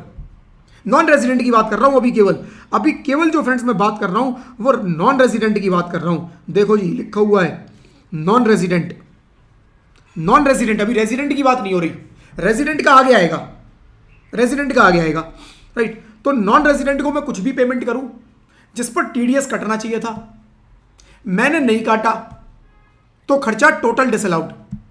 मैंने टीडीएस काट लिया मार्च के बाद, तब भी अलाउड नहीं होगा। मैंने टीडीएस काट लिया मार्च तक और उसकी पेमेंट करा दी रिटर्न फाइलिंग की डेट तक, तब वो खर्चा मेरे को अलाउड होगा। एग्जाम्पल देख लो, alpha limited pays 28 lakhs interest to non resident outside India on 3/2/2026, tax is deducted on 10/3/2026 and paid to government 31/10/26। कौन है फ्रेंड्स? ये अल्फा लिमिटेड। अल्फा लिमिटेड कौन होती है? कंपनी। कंपनी के केस में ऑडिट मैंडेटरी है, और जिसका भी ऑडिट मैंडेटरी है उसकी रिटर्न फाइलिंग की डेट 31 अक्टूबर। यानी कि इसने कब काटा? 10/3, मार्च से पहले काट लिया, यस 31 मार्च से पहले काट लिया, 31/10 को जमा करवा दिया, रिटर्न फाइलिंग की डेट तक जमा करवा दिया, यस जमा करवा दिया। In this case the expenditure will be allowed in previous year 25-26 allowed हो जाएगा। But if the tax is deposited on 1/4/2025 and paid to the government after 31/10/26, right, 1/4/25 को काटा है, यानी मार्च के बाद काटा, पेमेंट चाहे रिटर्न फाइलिंग की डेट से पहले करा दी, the expenditure will not be allowed in previous year 25-26, ये अलाउड होगा 26-27 में, क्योंकि आपने पेमेंट तो टाइम से कराई है लेकिन काटा टाइम से नहीं। वो कह रहे हैं दोनों चीजें टाइम से होनी चाहिए, मार्च से पहले डिडक्शन, मार्च तक डिडक्शन हो जाए और पेमेंट रिटर्न फाइलिंग की डेट तक हो जाए, दोनों कंडीशन पूरी हो जाएंगी तो आपको उस साल में खर्चा अलाउड हो जाएगा, अदरवाइज अगले साल में होगा। चलो जी, TDS for payment of interest, commission, brokerage etcetera in India if person pay any sum to a resident. अभी मैंने बात किया नॉन रेजिडेंट का। नॉन रेजिडेंट के केस में क्या हो रहा है? अगर आपने टीडीएस कटना था नहीं काटा तो पूरा का पूरा खर्चा डिसअलाउड हो गया। अगर वो रेजिडेंट है तो पूरा खर्चा डिसअलाउड नहीं होगा, सारे प्रोविजन सेम है, बस 30% खर्चा डिसअलाउड होगा, केवल 30% खर्चा डिसअलाउड हो जाएगा। मतलब if person pay sum to resident on which tax is deductible, the deduction for that expenditure is allowed only if TDS is deducted at source by the end of year, यानी March तक TDS काट लो, यहां भी वही लिखा है, tax is paid to government by the last date of filing return of income, मतलब 31 जुलाई या फिर 31 अक्टूबर, जो भी एप्लीकेबल है। सेम प्रोविजन, बिल्कुल बिल्कुल सेम लिखा है, राइट। लेकिन खर्चा जो है नॉन रेजिडेंट पे पूरा डिसअलाउड हो गया, लेकिन यहां पर बोलता है if tax is not deducted at source or paid to the government within time under section 139(1), 30% of such expenditure is disallowed. कह रहा 30% डिसअलाउड करेंगे, बाकी अलाउड कर देंगे। मैंने 1 लाख का खर्चा किया, 70,000 इसी साल में क्लेम कर लो, 30,000 क्लेम नहीं कर पाओगे। 30,000 कब क्लेम करोगे? अगले साल में, उस साल में जब आप टैक्स काट के जमा करा दोगे। ठीक है जी। The disallowed portion is allowed in the year when the tax is actually paid to the government. जिस साल में आप काट के जमा कराओगे उस साल में बैलेंस जो 30% है वो भी अलाउड कर देंगे। ठीक है। एग्जाम्पल देख लो, ABC limited pays 10 lakhs on rent XYZ limited 31/12/25, 10 lakh रुपए का रेंट पे किया XYZ लिमिटेड को 31/12/25, tax deducted 31/3/26 and paid to the government 31/10/26। X ABC limited है, राइट, कंपनी है, रिटर्न फाइल की डेट 31/10/26 ही है उसकी भी।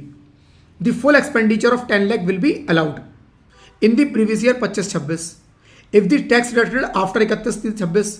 उसने टैक्स मान लो 31/3 के बाद काटा होता या फिर जमा कराया होता 31/10/26 के बाद, तो कह रहा है उस केस में 70% जो है 10 लाख का यानी 7 लाख रुपए उसी साल में मिल जाएंगे, will be allowed in the previous year 25/26 and remaining 30% 3 lakh disallowed but will be allowed in the year when tax is paid to the government. ठीक है, no TDS deducted but receiver pays tax, यानी कि TDS नहीं काटा but receiver pays tax. देखो क्या कह रहा है बता देता हूं, पहले एग्जांपल के थ्रू समझो। मिस्टर ए है, ये है मिस्टर बी। मिस्टर ए ने मिस्टर बी को 10 लाख रुपए का पेमेंट किया, ए ने बी को 10 लाख का पेमेंट किया। मिस्टर ए को इस पर 10% टीडीएस काटना था, काटना भूल गए, नहीं काटा टीडीएस। कितना टीडीएस काटना था? 3 लाख रुपए, काटना भूल गए। मिस्टर ए को खर्चा क्या होगा? डिसअलाउड हो जाएगा। अब मिस्टर ए बी से कह रहे हैं जी 3 लाख रुपए तेरा टीडीएस जमा कराना है, पैसे वापस कर दे, इनसे और कोई काम करना ही नहीं है मेरे को। मिस्टर बी कह रहा है मैं रिफंड नहीं करता।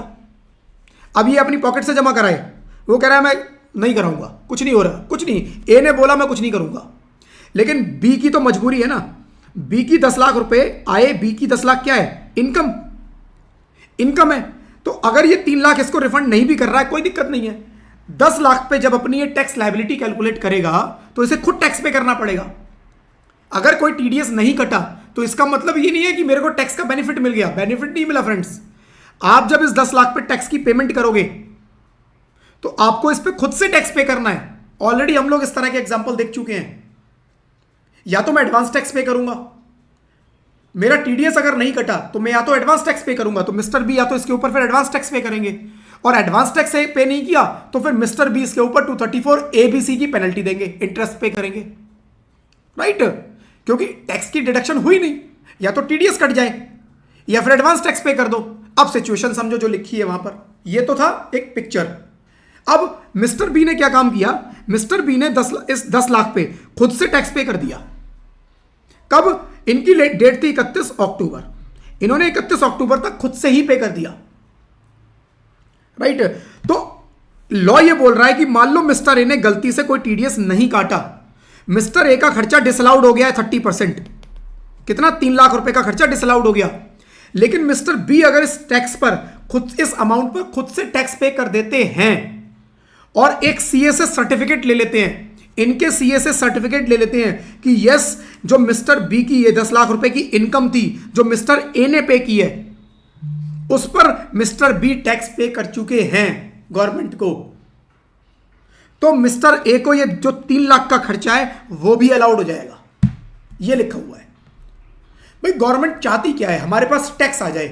अल्टीमेटली ये सारे प्रोविजंस बनाने का पर्पस है टैक्स आ जाए, खर्चा डिसअलाउड करना पर्पस नहीं है। पर्पस समझो, अल्टीमेट पर्पस खर्चा डिसअलाउड करना नहीं है।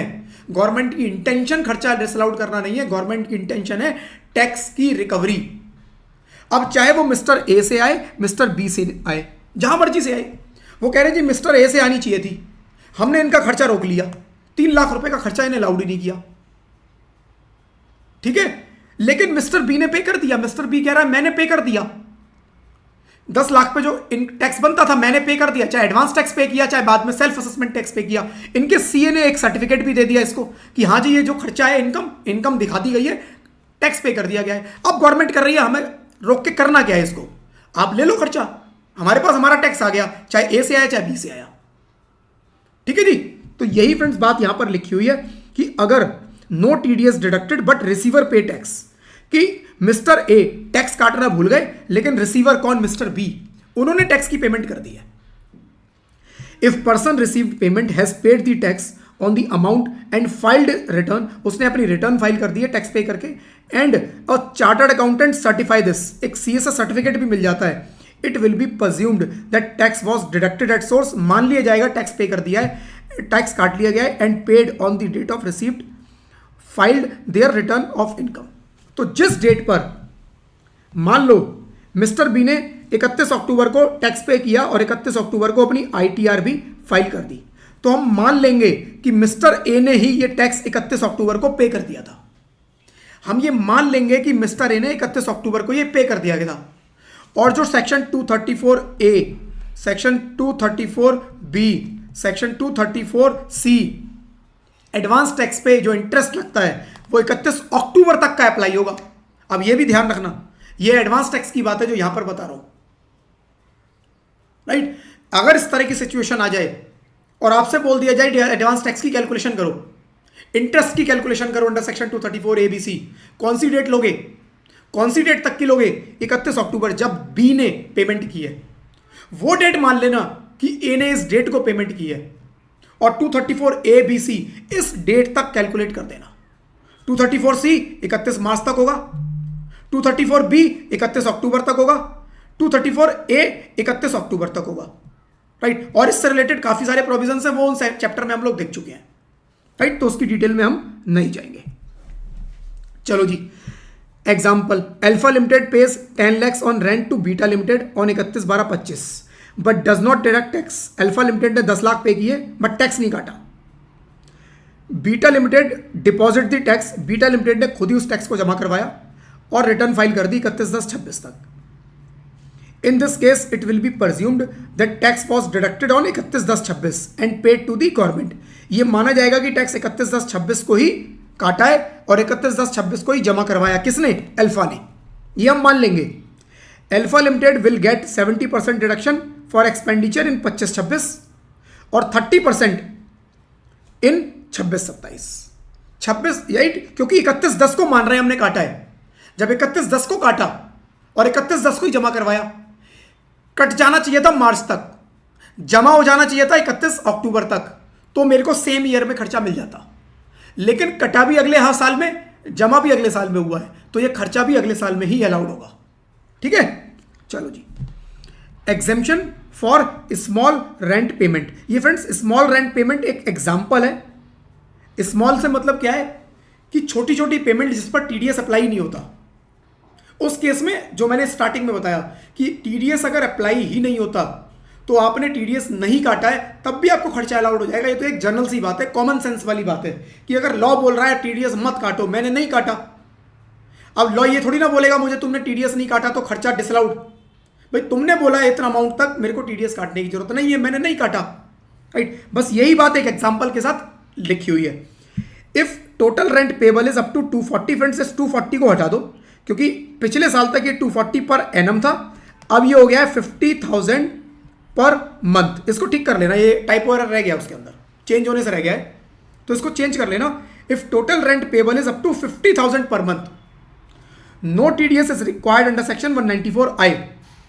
Hence, even if no TDS is deducted, the expenditure will be allowed. Common sense वाली बात है, अगर मैं ये नहीं भी लिखता यहां पर तब भी आपको ऐसा ही करना था कि अगर TDS काटना ही नहीं है तो मेरा खर्चा डिसअलाउड क्यों होगा। ठीक है, तो ये इसी तरह का एक एग्जांपल दिया हुआ है, देख लेना इसको। इस एग्जांपल को इग्नोर कर दो क्योंकि एग्जांपल जो है ना, या देख सकते हो ABC limited pays 1 lakh as rent to XYZ limited and no TDS is deducted. इस 1 लाख की जगह ना इसको 1 लाख लिख रहे हो तो 1 लाख इन फुल ईयर लिखो, क्योंकि अगर ये 1 लाख पर मंथ है तो टीडीएस बन जाएगा एक्चुअली। इस एग्जांपल को छोड़ दो, आप छोड़ दो, कंफ्यूजन क्रिएट करेगा। Example, Alpha Limited has paid 1 lakh to beta Limited. इस 1 लाख की जगह एक काम करो 40,000 कर दो, यहां पे भी करना चाहो तो कर दो 40,000, तो आपका एग्जांपल बिल्कुल ठीक हो जाएगा। Being amount of rent and no TDS has been deducted, in this case expenditure is allowed because as per section 194I TDS is not applicable if rent payable is up to 50,000 per month। 50,000 per month, यहां पे भी 40,000 per month कर लो। तो ये पिछले साल friends क्या था, 240 की लिमिट थी पूरे साल की। पूरे साल में अगर आपने 2,40,000 से ज्यादा काटा है, बट उसकी डिटेल में नहीं जाएंगे, नेसेसरी आपको 2,40,000 याद रहेगा माइंड में, इसलिए बेटर है कि आप इस एग्जाम्पल को या तो काट देना या अपने अमाउंट को काट के रिप्लेस कर लेना। और इस नोट्स को भी मैं चेंज कर दूंगा, आप एक आध दिन में ट्राई कर लेना, नोट्स आपको अपडेटेड जो लिंक है वहां पर मिल जाएगा, यहां पर चेंज कर दूंगा इस एग्जांपल को। ठीक है, चलो जी। Payment of salary or interest to the partners. Payment of salary or interest to the partners. Partners को कुछ सैलरी पे किया है, कुछ इंटरेस्ट पे किया है। सेक्शन 40B एग्जाम्पल के थ्रू बता देता हूं पहले किस चीज की बात कर रहे हैं। एक है पार्टनरशिप फर्म।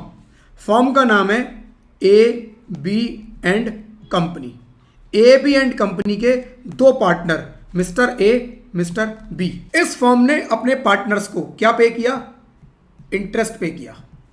इसने और क्या पे किया? और क्या पे कर सकता है? सैलरी। और क्या पे कर सकता है? कोई और रेम्यूनरेशन। और क्या पे कर सकता है? बोनस, या फिर इसको जिस मर्जी नाम से बुलाई जाओ, अल्टीमेटली ये सब सैलरी है। और क्या पे कर सकता है? Share of profit. Share of profit. तो हम किस चीज की बात कर रहे हैं? हम इस सेक्शन के अंदर बात कर रहे हैं शेयर ऑफ प्रॉफिट की नहीं, हम बात कर रहे हैं इस इंटरेस्ट की और बाकी सब चीजों की।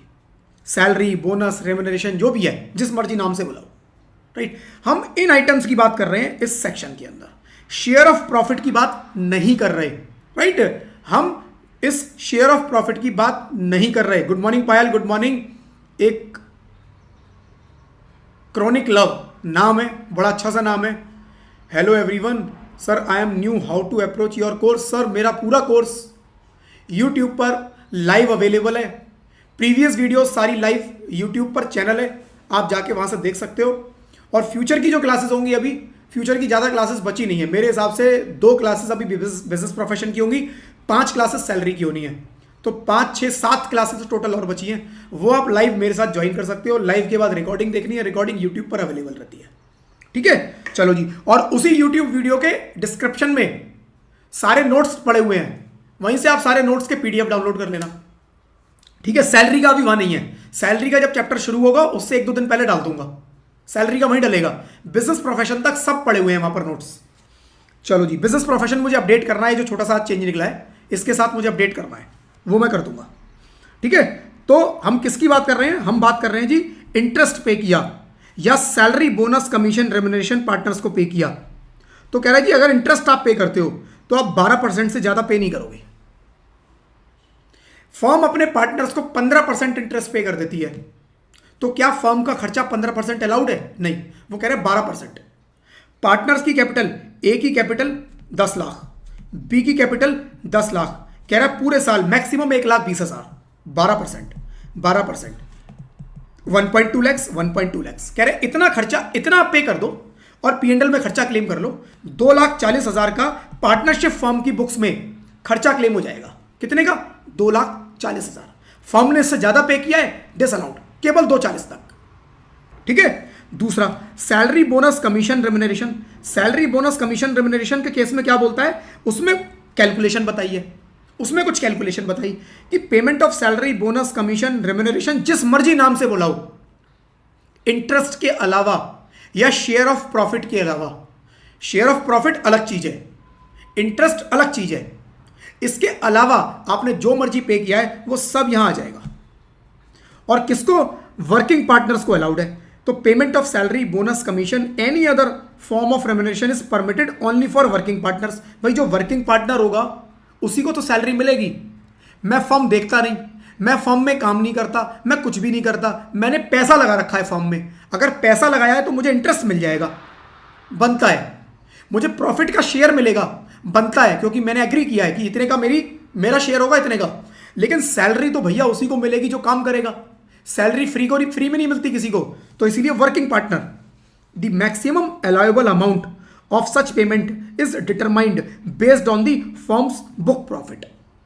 कह रहा है फर्म का ना सबसे पहले बुक प्रॉफिट निकालो, बुक प्रॉफिट निकाल लो फर्म का, कि भैया बुक प्रॉफिट क्या है, फर्म का बुक प्रॉफिट क्या है। बुक प्रॉफिट निकालने के बाद ये कैलकुलेशन करो कि जो भी बुक प्रॉफिट आएगा पहले 6 लाख तक बुक प्रॉफिट का 90% और 3 lakhs whichever is more, right. 6 lakh का 90% कितना हुआ? 5,40,000। तो 5.4 लैक्स और 3 lakhs whichever is more, right. Balance amount 60% of book profit. क्या कह रहा है? देखो एग्जांपल, अगर मान लो फर्म का बुक प्रॉफिट 10 लाख का है, फर्म का बुक प्रॉफिट कितने का है? 10 लाख का। 10 लाख का बुक प्रॉफिट है। कह रहा है जी देखो पहले 6 लाख तक आप 90% तक पे कर सकते हो। यानी कितना? 6 लाख का 90% कितना हुआ? 540 और 3 लाख, तो 540 आप पे कर सकते हो। बचा कितना? 6 हो गया पूरा, अब 4 बचा। 4 का 60%, 4 लाख का 60% 240, तो आप 540 प्लस 240 कितना हुआ? 540 प्लस 240 780। तो मैक्सिमम फर्म अपने पार्टनर्स को जो सैलरी पे कर सकती है वो पे कर सकती है 7,80,000 की। इससे ऊपर अगर पे किया तो खर्चा अलाउड नहीं होगा। ये मैक्सिमम अलाउएबल लिमिट है। आप इससे ऊपर पे कर दो, हम खर्चा अलाउड नहीं करेंगे। सीधी सी बात है, राइट? तो ये है फ्रेंड्स। दूसरा, पार्टनरशिप फर्म का जो बुक प्रॉफिट है 270 का ही है, केवल 270 का है। कोई बात नहीं, आपको कितना अलाउड हो जाएगा? अलाउड होगा फ्रेंड्स कितना? 90% ऑफ फर्स्ट 6 लैक्स। तो 90% ऑफ 270 आप क्या करोगे? 2.7 लैक्स इंटू 90% और 3 lakhs, whichever is higher. तो अब 3 लाख हायर है, तो 3 लाख का खर्चा अलाउड हो जाएगा। आप 3 लाख तक पे कर दो। प्रॉफिट 270 के हैं, लेकिन फिर भी वो कह रहा है कोई बात नहीं 3 लाख तक आप पेमेंट कर सकते हो। मतलब आप खर्चा ज़्यादा क्लेम कर रहे हो, यानी आप लॉस इनकर करोगे फर्म के अंदर। वो कह रहे हैं अलाउड है, कोई दिक्कत नहीं, फर्म में लॉस होगा होने दो, हम अलाउड करते हैं। ठीक है। Definition of book profit. अब वो कह रहा है बुक प्रॉफिट का मतलब क्या है? बुक प्रॉफिट का देखो मतलब ये है कि नेट प्रॉफिट निकाल लो बिजनेस का, P&L बना लो और सारे इनकम ले लो, सारी खर्चे ले लो, सब अलाउड है। लेकिन इसके अंदर से पार्टनर्स को जो पेमेंट किया है, राइट, इसके अंदर पार्टनर्स को जो पेमेंट किया है किसका? सैलरी, बोनस, कमीशन, ये मत लेना बस, इसको बिना लिए। तो book profit refer to net profit और गेन फ्रॉम द बिजनेस और profession calculated before deducting any salary, bonus, commission paid to partner. Calculation किसके लिए कर रहे हैं? कैलकुलेशन इसके लिए कर रहे हैं। तो वो कह रहे हैं बस इसको डेबिट मत करना, इसको बिना डेबिट किए बाकी सब डेबिट कर दो। जो बचा वो बुक प्रॉफिट, जो प्रॉफिट बचा वो सब बुक प्रॉफिट, और उस बुक प्रॉफिट पे ये रूल अप्लाई करके मैक्सिमम अमाउंट निकाल लो। इस अमाउंट से ज्यादा पे नहीं करना, इससे ज्यादा पे किया खर्चा अलाउड नहीं होगा, right? Tax treatment of amount received from partnership firm, tax treatment of amount received from partnership firm, interest on salary received, right? Interest or salary, कोई मेरे को इंटरेस्ट, सैलरी, रेम्यूनरेशन, ये चीज मैं पहले भी बता चुका हूं आपको, राइट? कुछ भी मेरे को पार्टनरशिप फर्म से मिले other than profit, other than share of profit, partnership firm से मुझे एज ए पार्टनर कुछ भी मिले other than share of profit, वो मेरी बिजनेस इनकम बनेगा। चाहे मुझे वो इंटरेस्ट मिला, मेरी बिजनेस इनकम है, मेरे को सैलरी मिली, मेरी बिजनेस इनकम, मेरे को रेम्यूनरेशन मिली, मेरी बिजनेस इनकम, मेरे को बोनस मिला, मेरी बिजनेस इनकम, मेरे को कमीशन मिला, मेरी business income. Every kind of income जो मेरे को फर्म से मिल रही है वो business income, except share of profit, profit का शेयर नहीं। ठीक है। तो interest on salary received by partners as per section 28, any interest or salary received by partner is taxable under the business profession. और अगर मुझे शेयर ऑफ प्रॉफिट मिलता है सेक्शन 2A के 10(2)(a) के हिसाब से वो एग्जेम्प्ट है, उस पर टैक्स ही नहीं देना। और ये बात मैं मल्टीपल टाइम बता चुका हूं कि अगर मुझे पार्टनरशिप फर्म से, और मैंने इसका लॉजिक भी बताया था कि पार्टनरशिप फर्म अपने प्रॉफिट्स कब डिस्ट्रीब्यूट करती है? पार्टनरशिप फर्म का प्रॉफिट आएगा, फिर उसके ऊपर वो 30% टैक्स देगी। 30% मतलब मैक्सिमम रेट है ये इनकम टैक्स के अंदर, जो रेट है मैक्सिमम वो 30% का है। 30%, 30% उसने मैक्सिमम रेट पर टैक्स भी पे कर दिया। उसके बाद जो बचे हुए प्रॉफिट है, अब वो बेचारे पार्टनर थोड़ा सा जो प्रॉफिट बचा उसको आपस में बांटना चाहते हैं। गवर्नमेंट फिर उनको बोले कि तुम्हारी ये इनकम, इस पे टैक्स निकालो, वो बेचारे कहेंगे 30% टैक्स पे कर तो दिया सर, अब क्यों दोबारा टैक्स मांगते हो? ठीक है, लॉजिकल भी है कि ऑलरेडी 30% टैक्स पे कर दिया, उस टैक्स पेड अमाउंट को ही तो डिस्ट्रीब्यूट हो रहा है। It is distribution of profit, it is distribution of profit. तो वो कह रहे हैं यहां पर कोई टैक्स नहीं लगेगा, छुट्टी, छोड़ दो। ठीक है जी, ये एग्जांपल है फ्रेंड्स, एग्जांपल आप लोग देख लेना, इसमें कोई दिक्कत नहीं आएगी आपको। 2-3 छोटे छोटे खर्चे और करेंगे आज, और फिर क्लास को आज क्लोज करेंगे। 2-3 छोटे छोटे खर्चे हैं, जैसे expenditure on scientific research. Scientific research क्या होती है फ्रेंड्स? कई बार क्या होता है, कंपनी मान लो एक एग्जांपल लेते हैं छोटा सा, कंपनी कोई नया प्रोडक्ट लॉन्च करने वाली है, इस तरह का प्रोडक्ट मार्केट में है ही नहीं, इस तरह का प्रोडक्ट आज तक किसी ने बनाया ही नहीं। कंपनी उस पर रिसर्च कर रही है कि भाई ये प्रोडक्ट कैसे बनेगा, इस प्रोडक्ट को और कैसे इंप्रूव कर सकते हैं, इसके मैक्सिमम बेनिफिट कैसे मिल सकते हैं। उस प्रोडक्ट को लाने से पहले कंपनी उसके ऊपर बहुत रिसर्च करती है, राइट। तो एक साइंटिफिक रिसर्च, यही रिसर्च है, राइट। कंपनी उस प्रोडक्ट के ऊपर कोई साइंटिफिक रिसर्च करवा रही है, या कंपनी खुद कर रही है या किसी और से करवा रही है, चाहे वो रिसर्च खुद करे चाहे किसी और से करवाए, तो कंपनी इस रिसर्च के ऊपर कुछ खर्चे करती है। Expenditure on scientific research, section 35 क्या बोलता है? Deductible scientific research expenditure, any revenue और कैपिटल एक्सपेंडिचर। रेवेन्यू एक्सपेंडिचर कौन सा होता है? सैलरी, रेंट पे किया मैंने एक रिसर्च सेंटर खरीदा, एक रिसर्च सेंटर हायर किया, उसका रेंट पे किया, वहां पर एम्प्लॉय काम कर रहे हैं रिसर्च के अंदर, उनकी सैलरी पे कर रहा हूं, उनके आने जाने के खर्चे होते हैं, ट्रांसपोर्ट के खर्चे दे रहा हूं। उस रिसर्च से रिलेटेड जितने भी खर्चे, रेवेन्यू एक्सपेंडिचर। उस रिसर्च के अंदर कोई मशीन लगी हुई है, फिक्स्ड एसेट्स परचेज की, कैपिटल एक्सपेंडिचर किया, कैपिटल एसेट, राइट। तो वो कह रहा है जी इसके अंदर चाहे कोई रेवेन्यू एक्सपेंडिचर हो चाहे कैपिटल एक्सपेंडिचर हो, related to scientific research connected to the business is fully deductible, however expenditure on land is not allowed. मतलब वो कह रहा है कि आपने जितना खर्चा किया, चाहे आपने रेवेन्यू एक्सपेंडिचर किए चाहे कैपिटल एक्सपेंडिचर किए, कह रहा है सारे खर्चे P&L में क्लेम कर लो, कुछ कैपिटलाइज करने की जरूरत नहीं है, पूरा का पूरा खर्चा P&L में अलाउड। मैंने मशीन खरीदी 10 लाख रुपए की, कह रहा है 10 लाख को 10 साल में नहीं लेके जाना, 10 लाख पे डेप्रिसिएशन क्लेम नहीं करना, पूरा का पूरा 10 लाख आज ही क्लेम कर लो। लेकिन आपने बिल्डिंग खरीदी, बिल्डिंग के अंदर क्या चीज होगी? बिल्डिंग में दो चीजें होती हैं। जब भी आप एक बिल्डिंग खरीदते हो, आप घर खरीदते हो, कोई प्रॉपर्टी खरीदते हो, उसके दो पार्ट होते हैं हमेशा, एक स्ट्रक्चर और एक नीचे उसकी लैंड। लैंड, बिल्डिंग के साथ लैंड भी आती है ना साथ में, अगर मैं पूरी बिल्डिंग खरीद रहा हूं तो लैंड भी आएगी उसमें। तो वो कह रहा है लैंड का खर्चा अलाउड नहीं होगा, बिल्डिंग का अलाउड हो जाएगा।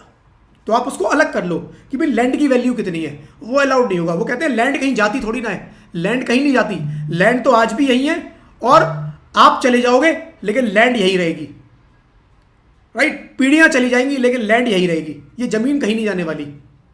तो इसलिए लैंड का खर्चा अलाउड नहीं है। लैंड पे जो आपने खर्चा किया है वो कह रहे हैं ये तो इन्वेस्टमेंट है, बाकी सब खर्चा क्लेम कर लो P&L पे।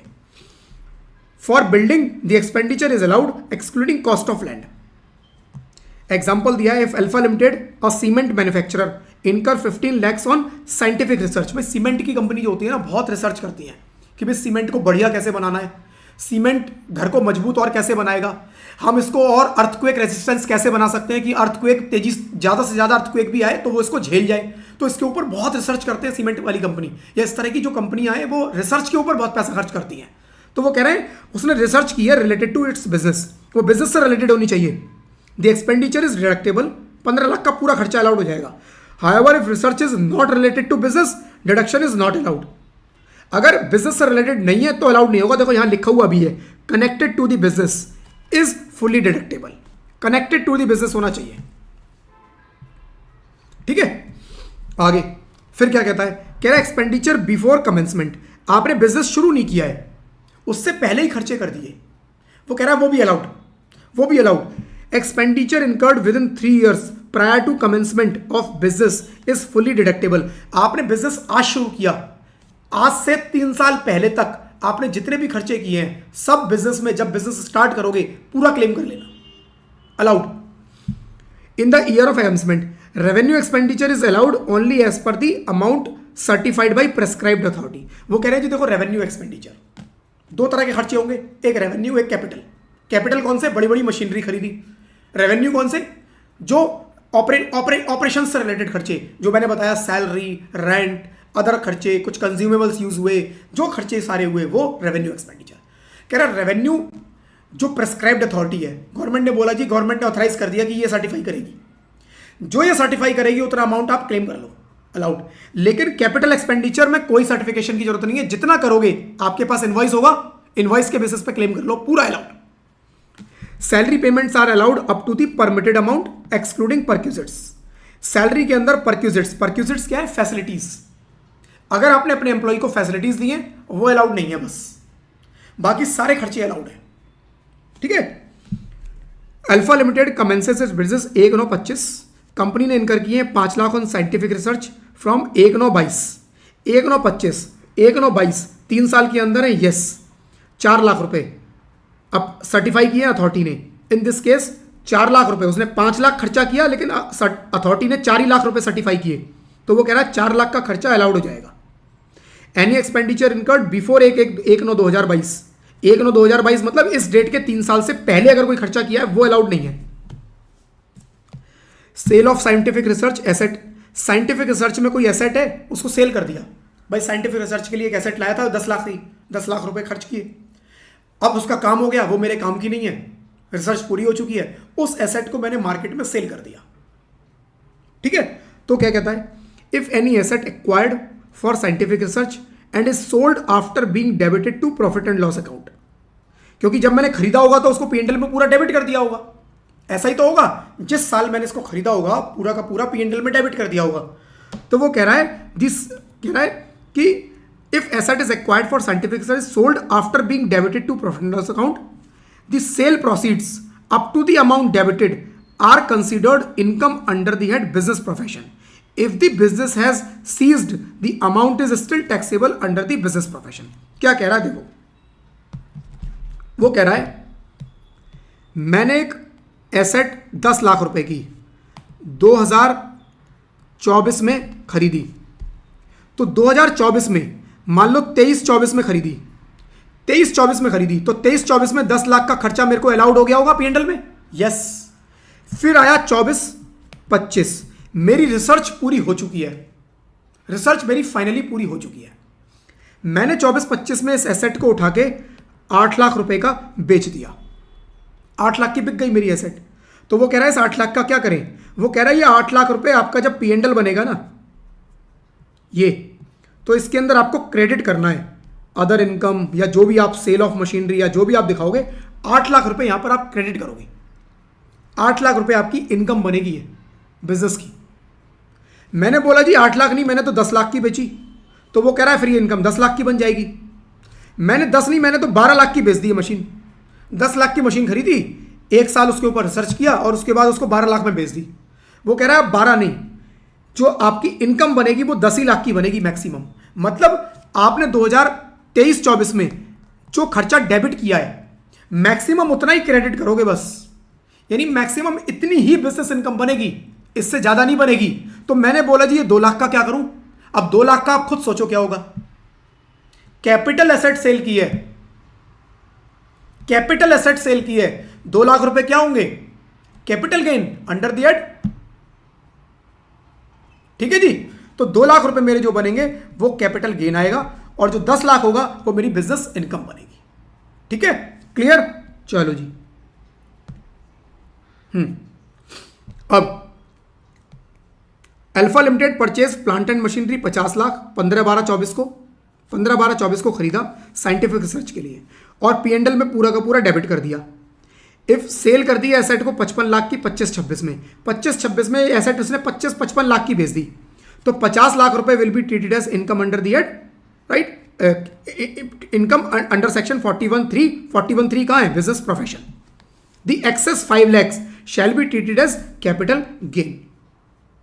Transfer of asset to normal business, मैंने बेचा नहीं, मैं साइंटिफिक रिसर्च के लिए एक एसेट खरीद के लाया 10 लाख की और मेरी साइंटिफिक रिसर्च पूरी हो गई और मैंने इस एसेट को बेचा नहीं, ये एसेट मेरे काम की थी, मेरे नॉर्मल बिजनेस में काम आ सकती थी, तो मैंने इसको ट्रांसफर कर दिया अपने नॉर्मल बिजनेस में, नॉर्मल बिजनेस में ट्रांसफर कर दिया।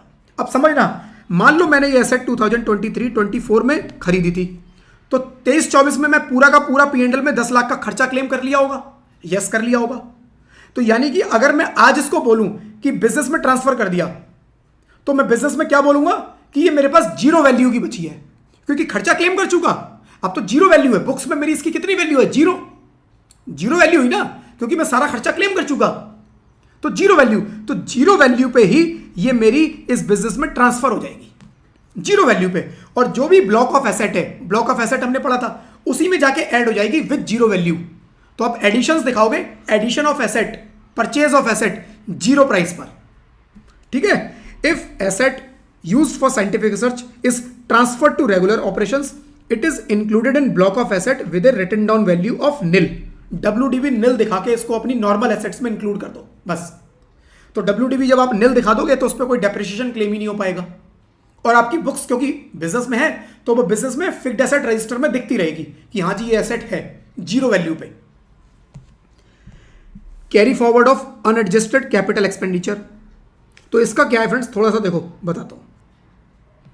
एक कॉन्सेप्ट मैंने पढ़ाया था आपको, अनएब्जॉर्ब्ड डेप्रिसिएशन। अनएब्जॉर्ब्ड डेप्रिसिएशन क्या थी? अनएब्जॉर्ब्ड डेप्रिसिएशन, भाई मैं बिजनेस का P&L बनाता हूं, बिजनेस का P&L बनाता हूं, यहां पर सारे खर्चे क्लेम करता हूं, यहां पर मैं सारी इनकम दिखाता हूं। ऐसे ही होता है। ये मेरी इनकम 60 लाख की, ये मेरे एक्सपेंसेस 50 लाख के। ये एक्सपेंसेस होंगे एक्सक्लूडिंग डेप्रिसिएशन, ये एक्सक्लूडिंग डेप्रिसिएशन। पहले मैं बिजनेस के सारे खर्चे क्लेम करूंगा, अगर कुछ बचा तो डेप्रिसिएशन क्लेम करूंगा। डेप्रिसिएशन मान लो 5 लाख है तो 5 लाख क्लेम कर लो, बिजनेस का प्रॉफिट बन जाएगा 5 लाख। 60 लाख माइनस 50 माइनस 5 लाख रुपए का बिजनेस का प्रॉफिट, कोई दिक्कत नहीं है। लेकिन ये 5 लाख की जगह डेप्रिसिएशन जो बना वो मेरा बन गया जी 15 लाख। अब क्या करूं, 50 और 15 65, इनकम है 60 लाख की, तो वो कह रहा है जी जितना प्रॉफिट अवेलेबल है बस उतना ही डेप्रिसिएशन चार्ज करो। यानी डेप्रिसिएशन आप 15 नहीं 10 लाख चार्ज करोगे। बिजनेस का प्रॉफिट कितना होगा? 0। और ये 5 लाख जो डेप्रिसिएशन के बचे उसका क्या करूं? वो कह रहा है जी ये अनएब्जॉर्ब्ड डेप्रिसिएशन। ये क्या है? Unabsorbed depreciation, and it can be carry forward, it can be carry forward and set of in future year. ये सेट ऑफ इन, और कितने साल के लिए कैरी फॉरवर्ड कर सकते हो? 8 साल, सॉरी अनलिमिटेड ईयर्स के लिए। अनलिमिटेड ईयर, अनलिमिटेड ईयर्स के लिए इसको कैरी फॉरवर्ड कर सकते हो। ये पढ़ा था ना डेप्रिसिएशन, एग्जैक्टली डेप्रिसिएशन की जगह आप साइंटिफिक रिसर्च रख दो। एग्जैक्टली डेप्रिसिएशन की जगह मैं साइंटिफिक रिसर्च लिख दिया है, बाकी सब रूल सेम है, एग्जैक्टली सारे रूल सेम है, मुझे बताने की जरूरत ही नहीं है, कोई डिफरेंस नहीं है। आप पहले सारे खर्चे क्लेम करो, अब आपने राइट सारे खर्चे क्लेम करो, उसके बाद पहले डेप्रिसिएशन क्लेम करो, डेप्रिसिएशन भी क्लेम कर लिया। डेप्रिसिएशन क्लेम करने के बाद अब कुछ बचा तो साइंटिफिक रिसर्च को क्लेम करो, जितना क्लेम हो गया उतना क्लेम कर लो, जो बच जाए वो कैरी फॉरवर्ड कर देना। कितने साल के लिए? अनलिमिटेड ईयर्स के लिए। बिल्कुल अनएब्जॉर्ब डेप्रिसिएशन वाला रूल साइंटिफिक रिसर्च पे लगेगा, कॉपी है, कोई चेंज नहीं है, ठीक है। चलो जी, carry forward of unadjusted capital expenditure. Unadjusted capital expenditure, capital expenditure की बात कर रहा है। On scientific research can be carry forward for unlimited periods similar to unabsorb depreciation. It can be set off against any income except salary or casual income. जैसे unabsorb depreciation salary या casual income को छोड़ के किसी से भी set of हो जाती है, वैसे ही ये भी किसी से भी सेट ऑफ कर लो, राइट। एग्जाम्पल दिया हुआ है, plant and machinery expenditure. Alpha limited ने स्पेंड किया है 5 लाख रुपए मशीनरी पे for business related scientific research. The full amount is deductible. 5 lakh रुपए बिजनेस रिलेटेड पूरा deductible. If research is not related to business expenditure allowed नहीं होगा। बिल्डिंग परचेज की है 80 लाख रुपए की, जिसमें लैंड की 60 लाख रुपए की कॉस्ट है और स्ट्रक्चर 20 लाख रुपए का है, तो वो कह रहा है जी 20 लाख रुपए अलाउड हो जाएंगे, 60 लाख नहीं होंगे। प्री कमेंसमेंट, कमेंसमेंट से पहले बिजनेस स्टार्ट किया 15/7/25 को, कैपिटल एक्सपेंडिचर 10 लाख का किया अप्रैल 22, 15/7/25 से पहले है, यस 15/7/25 से पहले है, एंड 5 लाख रुपए सितंबर 22 को। 15/7/25 3 साल के, ये 3 साल के अंदर अंदर और ये 3 साल के बाहर निकलेगा, यानी 10 लाख रुपए 3 साल के अंदर अंदर, 5 लाख रुपए 3 साल से पहले कर दिए थे। रॉ मटेरियल परचेज किया 5 लाख का मई 22, ये भी 3 साल के अंदर है। 2 लाख रुपए अगस्त 22, ये 3 साल के बाहर हो गया। सर्टिफाइड हुआ है 1.5 लाख का। स्टाफ को परक्यूजिट्स दी 50,000, फैसिलिटीज दी 50,000 की, कह रहा फैसिलिटीज अलाउड नहीं होती, पढ़ा था ना हमने, फैसिलिटीज अलाउड नहीं है। डिडक्टेबल एक्सपेंडिचर कितना होगा? डिडक्टेबल एक्सपेंडिचर होगा 5 लाख रुपए, देखो कैपिटल एक्सपेंडिचर 10 लाख, ठीक है। अब डिडक्टेबल एक्सपेंडिचर कौन कौन सा होगा? डिडक्टेबल एक्सपेंडिचर होगा वो जो 3 साल के अंदर अंदर किया होगा। अब 3 साल के अंदर अंदर कौन सा है वो चेक कर लो। देखो 3 साल के अंदर कौन कौन सा है, मैंने उल्टा बता दिया एक्चुअली आपको। ये जो 5 लाख है सितंबर 22 वाला, ये 3 साल के अंदर पड़ेगा, ये 3 साल के बाहर जा रहा है। सेम इसमें रॉ मटेरियल परचेज किया मई 22, ये 3 साल के बाहर जा रहा है। 2 लाख रुपए अगस्त, मैंने बिजनेस 15 जुलाई, तो ये 3 साल के अंदर अंदर जा रहा है, जिसमें सर्टिफिकेट मिला है 1.5 लाख का। तो मेरे को 3 साल के अंदर जा रहा है 5 लाख सितंबर 22 वाला, और 1.5 लाख जो मेरा खर्चा अप्रूव हुआ है ये अलाउड हो जाएगा 6.5, 5 lakh plus 1.5 lakh. Expense incurred more than 3 years prior year disallowed. एक एग्जांपल और ले लेते हैं। अल्फा लिमिटेड ने 5 लाख रुपए बिजनेस इनकम, 9 लाख रुपए साइंटिफिक रिसर्च पे खर्चा किया, right. Alpha limited with business income 5 lakhs, 9 lakh रुपए साइंटिफिक रिसर्च पे खर्चा किया। Expenditure can be deducted up to 5 lakh, क्योंकि जितना प्रॉफिट अवेलेबल है ये 5 लाख, इतना ही खर्चा मिलेगा। बैलेंस जो 4 लाख है वो कह रहा है कैरी फॉरवर्ड हो जाएगा unadjusted 4 lakh, same as unabsorb depreciation.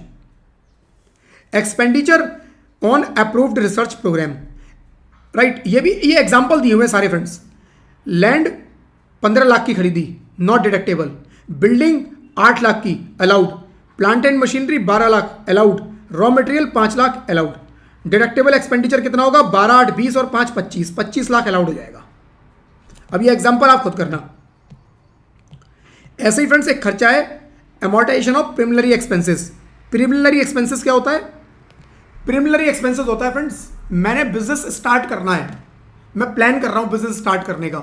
मैंने एक सर्वे करवाया कि मैं बिजनेस स्टार्ट करूं नहीं करूं, क्योंकि मैं कोई प्रोडक्ट उसके अंदर बेचूंगा और उस प्रोडक्ट की मैं मैन्युफैक्चरिंग शुरू करूंगा। उसके अंदर बहुत सारी इन्वेस्टमेंट होगी। इन्वेस्टमेंट करने से पहले मैं ये जानना चाहता हूं कि ये मेरे प्रोडक्ट की डिमांड है भी या नहीं है। तो डिमांड चेक करने के लिए मैंने मार्केट में एक सर्वे करवाया। जगह जगह मेरे सर्वे हुए, मैंने ऐड चलवाए पहले ही, और लोगों ने उस सर्वे में पार्टिसिपेट किया कि यस इस प्रोडक्ट की हमें रिक्वायरमेंट है, ये हमें अच्छा लगा, ये हमें ऐसा होगा, अगर इसकी ये क्वालिटी होगी तो हम पसंद करेंगे, हम खरीदेंगे।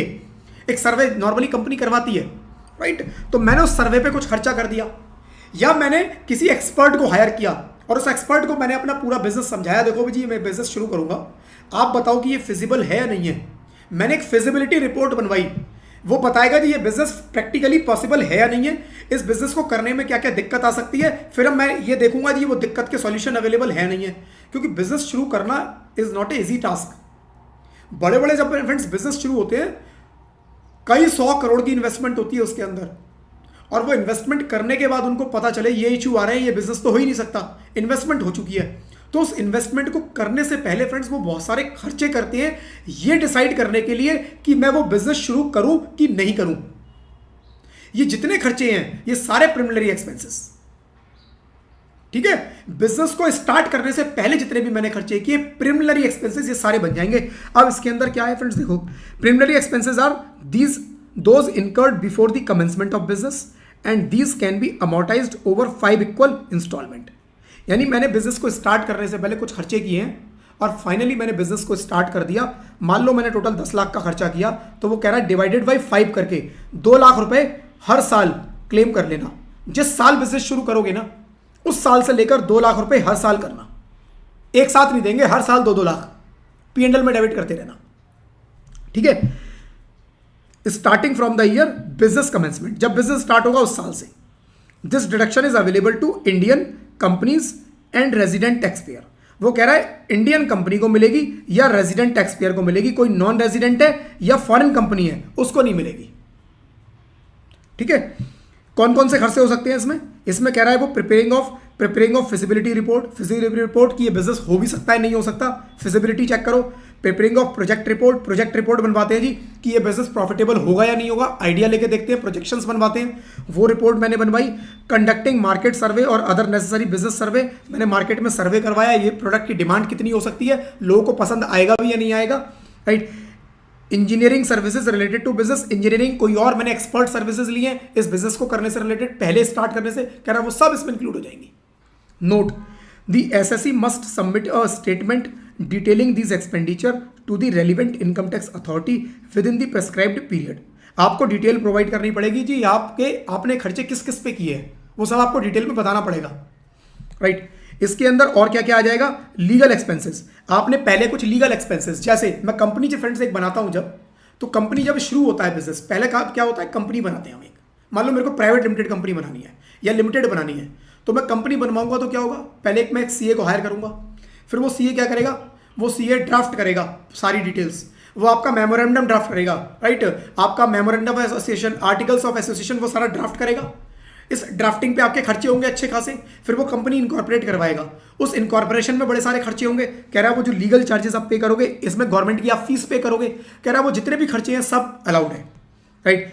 लीगल चार्जेस हैं फॉर कंपनीज स्पेसिफिकली, जैसे लीगल चार्जेस मेमोरेंडम के लिए पे किए, एओईए के पे किए, या मेमोरेंडम आर्टिकल्स को आपने प्रिंट करवाया उसके खर्चे किए हैं, कंपनी रजिस्टर करवाई है उसके खर्चे आपने किए, एक्सपेंडिचर इशूइंग शेयर, आपने शेयर इशू किए, डिवेंचर इशू किए हैं, कंपनी स्टार्ट करने से पहले शेयर इशू कर दी, तो उसके ऊपर कुछ खर्चा हुआ है। कह रहा है ये सब खर्चे अलाउड है, ये सब प्रीमिलरी एक्सपेंसेस हैं। लेकिन कितने? 1/5 हर साल, 1/5 5 सालों तक। मैक्सिमम अलाउएबल एक्सपेंसेस, अब कह रहा है जी मैक्सिमम कितना, कितना भी नहीं, कह रहा है लिमिट है इसमें, कह रहा है लिमिट है 5% ऑफ प्रोजेक्ट कॉस्ट। आपने बोला जी मेरी प्रोजेक्ट की कॉस्ट कितनी है, मैंने बोला जी मेरा जो प्रोजेक्ट है वो 500 करोड़ का है, 500 करोड़ रुपए का टोटल प्रोजेक्ट है, तो कह रहा है बस इस 500 करोड़ का 5%, 25 करोड़ रुपए आप प्रीमिलरी एक्सपेंस कर सकते हो, इससे ज्यादा नहीं। इससे ज्यादा किए तो हम अलाउड नहीं करेंगे, हम केवल 25 करोड़ ही करेंगे, ठीक है। लेकिन अगर वो कंपनी है, अगर वो इंडियन कंपनी है, जो ये खर्चा कर रही है वो इंडियन कंपनी है, तो वो कह रहा है उस केस में 5% ऑफ कैपिटल एम्प्लॉयड या 5% ऑफ प्रोजेक्ट कॉस्ट, जो मर्जी ले लो। तो आपने बोला जी मेरी प्रोजेक्ट कॉस्ट कितनी है, 500 करोड़ की, मेरी कैपिटल एम्प्लॉयड कितनी है, कैपिटल एम्प्लॉयड 1000 करोड़ की है, जो प्रोजेक्ट स्टार्ट कर रहा हूं वो 500 करोड़ का है, पर टोटल कैपिटल इसमें अपनी 1000 करोड़ की इसमें डाल रखी है। तो वो कह रहा है 5% इन दोनों में से जिस मर्जी का ले लो, 5% इन दोनों में से जिस मर्जी का ले लो, राइट। तो आप ऑब्वियसली ये वाला चूज करोगे, खर्चा यहां ज्यादा मिलेगा। तो 5% ऑफ दीज टू और actual which ever is lower. ऐसा नहीं है कि खर्चा मैंने 1 ही करोड़ का किया तो मैं 25 करोड़ क्लेम कर लूंगा, नहीं। एक्चुअल अगर कम है तो कम क्लेम करना है, लेकिन अगर एक्चुअल इससे ज्यादा निकल गया तो मैक्सिमम फिर 5% मिलेगा, बस, ठीक है जी।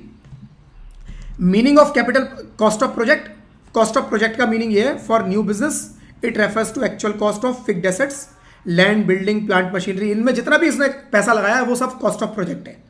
As of the last day of the year in which business start, जब भी बिजनेस स्टार्ट हुआ, मान लो बिजनेस स्टार्ट हुआ आपका कब, 1/8/25, इसका इस साल का लास्ट डे कब होगा, 31/3/26, इस फाइनेंशियल ईयर का लास्ट डे 31/3/26। तो कह रहा है 31/3/26 को चेक करो कि टोटल आपकी कॉस्ट ऑफ प्रोजेक्ट कितनी थी, यानी 31/3/26 को चेक करो कि आपने कितनी लैंड, बिल्डिंग, प्लांट, मशीनरी पे पैसा लगा दिया है 31/3/26 तक। कह रहा है बस यही आपकी कॉस्ट ऑफ प्रोजेक्ट बन जाएगी, इसका 5% क्लेम कर लो maximum. Meaning of capital employed, capital employed मतलब न्यू बिजनेस के लिए if it is sum of issued share capital, debenture, long term borrowing as of last day of the previous year when the business commenced. अगर आप capital employed देखना चाहते हो तो जब भी आपने बिजनेस स्टार्ट किया उस साल के लास्ट डेट पे आप ये देखो आपने कितने की शेयर इशू किए, कितने के डिवेंचर इशू किए, कितने की आपने कैपिटल इशू की है, वही आपकी कैपिटल एम्प्लॉयड हो जाएगी, ठीक है जी। एक्सटेंशन ऑफ एग्जिस्टिंग बिजनेस, अगर आपका कोई एग्जिस्टिंग बिजनेस है, आप उसको एक्सटेंड करना चाह रहे हो, मेरा ऑलरेडी एक बिजनेस चल रहा है, राइट, मैं चाह रहा हूं उस बिजनेस को और बढ़ाया जाए, उस बिजनेस को और बढ़ाया जाए और उसके ऊपर मैं खर्चे कर रहा हूं प्रीमिलरी एक्सपेंसेस, तो कह रहा है उस पर भी अलाउड है। If company incurred for expansion of an existing business they can also be एमोर्टाइज similarly, कह रहा है उसके ऊपर भी सिमिलर वैसे ही मिल जाएगा। और आप कैपिटल एम्प्लॉयड या कॉस्ट ऑफ प्रोजेक्ट जो देखोगे, उस एक्सटेंशन जो बिजनेस बढ़ाओगे उतने पोर्शन की देखोगे कि उतने पोर्शन पे आपने कितना पैसा लगाया या उतने पोर्शन पे आपने कितनी कैपिटल लगाई है, 5% की कैलकुलेशन के लिए। The project cost and capital employed for the business extension will be considered for this purpose. तो जो बिजनेस एक्सटेंशन है उसके ऊपर जो भी कैपिटल लगाई है या उसके ऊपर जो भी आपकी कॉस्ट ऑफ प्रोजेक्ट है उसका आप 5% देख लेना, बस, ठीक है जी। एक आता है फ्रेंड्स अपना आज के 2 छोटे छोटे सेक्शन, वैसे तो बड़े सारे हैं, यहां तक काफ़ी सारे हो जाएंगे। एक काम करो, एक काम करते हैं, कितना टाइम है अपने, 10 बजे तक जितने होंगे उतने करेंगे, 10 बजे तक जितने होंगे उतने करेंगे, बस उसके बाद नहीं करेंगे, ठीक है। छोटे छोटे सेक्शन है वैसे। अब ये amortisation of capital expenditure incurred under voluntary retirement scheme. Voluntary retirement scheme क्या होती है फ्रेंड्स, मेरा बिजनेस घाटे पे चल रहा है, मैं बिजनेस बंद करने की सोच रहा हूं, फिर मैंने सोचा बंद नहीं करते, एक काम करते हैं, थोड़े से एम्प्लॉइज को निकाल देते हैं, फिर मैं बड़ा एथिकल बनता हूं, मैं किसी एम्प्लॉय को निकालना भी नहीं चाहता, तो मैंने इसका ऑल्टरनेट निकाला। मैंने कहा यार मेरे ऊपर पाप नहीं आना चाहिए एम्प्लॉय निकालने का। मैंने एक कंपनी में स्कीम लॉन्च कर दी कि वॉलंटरी रिटायरमेंट ले लो, वॉलंटरीली रिटायरमेंट ले लो आप। तो मैं अगर एम्प्लॉय को बोलूं आज रिटायर हो जाओ, एम्प्लॉय कहेगा क्यों रिटायर हो जाऊं? फिर मैंने बोला जी देखो, जो भी रिटायर होगा ना उसको 2 साल की सैलरी में पे कर दूंगा, या 1 साल की सैलरी पे कर दूंगा, या 5 लाख रुपए पे कर दूंगा, या ग्रेड के हिसाब से मैंने डिसाइड कर दिया, इस ग्रेड के हो तो इतना, इस ग्रेड के हो तो इतना, इतना पे कर दूंगा। अब एम्प्लॉय ने सोचा बहुत बढ़िया बात है ये तो यार, 1 साल की 2 साल की सैलरी मिलेगी, लेके बाहर हो जाओ, राइट। सब नहीं होंगे, कुछ हो जाएंगे। 1 साल की सैलरी मिलेगी, लेके बाहर हो जाओ, 3 महीने में दूसरी जॉब ढूंढ लूंगा, 9 महीने की सैलरी का फायदा हो गया, कोई दिक्कत नहीं है। तो कुछ एम्प्लॉइज ऐसे होंगे जो रिटायरमेंट लेने को तैयार हो जाएंगे, राइट। और जितने लोग इस रिटायरमेंट को लेने को तैयार हो जाएंगे और कंपनी इनको जो ये एक्स्ट्रा पे करेगी, this is amount paid under voluntary retirement scheme. ये स्कीम होती है फ्रेंड्स वॉलंटरी रिटायरमेंट स्कीम, जहां पर एम्प्लॉयर एम्प्लॉय को ऑप्शन दे देता है कि एम्प्लॉइज को निकाल नहीं रहा, वो कहता है मैं निकालूंगा नहीं, लेकिन मुझे पता है मैं जब ये स्कीम लॉन्च करूंगा वो इतनी ल्यूक्रेटिव होती है, इतनी अट्रैक्टिव स्कीम होती है कि कुछ ना कुछ थोड़े बहुत एम्प्लॉय आ जाते हैं और वो कहते हैं हम इस स्कीम को ले लेते हैं, दूसरी नौकरी ढूंढ लेंगे, ठीक है। तो ये वॉलंटरी रिटायरमेंट स्कीम, वो कह रहा है अगर इसमें एम्प्लॉयर ने कुछ भी पे किया है वो खर्चा अलाउड है, लेकिन 5 इक्वल इंस्टॉलमेंट में अलाउड होगा। मतलब मैंने अगर यहां पर 1 करोड़ रुपए का खर्चा कर दिया तो हर साल मुझे 20 लाख रुपए अलाउड हो जाएंगे, जिस साल में दिया उस साल से हर साल 20 लाख, बस यहां लिखा हुआ यही, खत्म हो गया सेक्शन, ठीक है। दूसरा, deductibility of family planning expenditure. Family planning expenditure, बच्चे 2 ही अच्छे, राइट। अब कंपनी गवर्नमेंट प्रमोट करती है फैमिली प्लानिंग को कि भैया जिससे पॉपुलेशन को कंट्रोल कर सके, तो कंपनीज को भी उन्होंने बोला जी आप भी अपने एम्प्लॉइज में फैमिली प्लानिंग को प्रमोट करो, आप भी अपनी कंपनीज में एम्प्लॉइज को फैमिली प्लानिंग को प्रमोट करो। तो फैमिली प्लानिंग प्रमोट करने के लिए कंपनी बहुत सारे काम करेगी। कंपनी मेडिकल फैसिलिटीज प्रोवाइड करवाएगी, एक मेडिकल सेंटर बना देगी छोटा सा, अपने एम्प्लॉइज को एजुकेट करवाएगी, अपने एम्प्लॉइज को डिफरेंट डिफरेंट टाइप की एजुकेशन या डिफरेंट डिफरेंट टाइप के खर्चे करेगी। वो कह रहा है जो भी ये खर्चे करोगे ये भी अलाउड, लेकिन किसको? कंपनी को। कंपनी, ये कंपनी को मिलेगा और किसी को नहीं मिलेगा। मतलब मैं ऐसे प्रोप्राइटर खर्चा कर रहा हूं, जितने मर्जी एम्प्लॉय सही, नहीं है अलाउड, ये कंपनी को अलाउड है। A company that incur expenditure to promote family planning among the employees can claim this expenditure, और सेम ये भी मिलेगा 5 इक्वल इंस्टॉलमेंट में, 5 इक्वल इंस्टॉलमेंट, 5 इक्वल इंस्टॉलमेंट में मिलेगा ये भी फ्रेंड्स। और यहां पर सबसे बढ़िया बात यह है, यहां पर सबसे बढ़िया बात यह है कि अगर कोई खर्चा क्लेम नहीं हो पाया तो बिल्कुल साइंटिफिक रिसर्च, अनएब्जॉर्ब डेप्रिसिएशन की तरह इस खर्चे को भी मैं कैरी फॉरवर्ड कर सकता हूं। तो 3 खर्चे हैं friends. Number 1 unabsorb depreciation, number 2 expenditure, capital expenditure on scientific research, number 3 expenses on family planning to the company. ये 3 खर्चे फ्रेंड्स अगर मैं सेम ईयर में क्लेम नहीं कर पाया, अनएब्जॉर्ब्ड रह गए, एब्जॉर्ब नहीं हो पाए, तो फ्यूचर ईयर्स में मैं कैरी फॉरवर्ड कर सकता हूं। इन तीनों को ही सैलरी या कैजुअल इनकम छोड़ के किसी से भी सेट ऑफ कर सकता हूं, और ये तीनों ही अनलिमिटेड ईयर्स के लिए कैरी फॉरवर्ड होते हैं। तीनों का नेचर सेम है। बट अगर तीनों खर्चे किए हैं तो पहले आप डेप्रिसिएशन कर लेना, फिर साइंटिफिक रिसर्च कर लेना, और फिर फैमिली प्लानिंग एक्सपेंडिचर कर लेना, ठीक है। तो यहां पर यही लिखा हुआ है, only companies are eligible for deduction, जो deduction is permitted only to the extent of income under the head business profession. जितना प्रॉफिट अवेलेबल है उतना मिलेगा। Any unabsorbed expenditure can be set off and carry forward similar to unabsorbed depreciation. बिल्कुल unabsorbed depreciation वाला rule यहां लगा देना, ठीक है। फिर आता है employees contribution received by employer, employees contribution received by employer under section 36, right, VA, an employer can claim a deduction for the employees contribution to profit and loss account only if these contribution are deposited within the time limit specified by the relevant law। देखो क्या लिखा है, पहले बता देता हूं। अभी हमने थोड़ी देर पहले एक एग्जांपल लिया था कि एक एम्प्लॉयर है, वो अपने एम्प्लॉय को 1 लाख रुपए की सैलरी पे करता है, तो इस पे वो क्या करेगा, 12,000 रुपए PF में 12% डिपॉजिट करवाएगा, और इसमें से 12,000 रुपए काट के एम्प्लॉय के भी जमा करवा देगा PF में। तो ये राइट, तो ये कंट्रीब्यूशन पहला वाला किसका है, एम्प्लॉयर का, और ये दूसरा वाला किसका है, एम्प्लॉय का।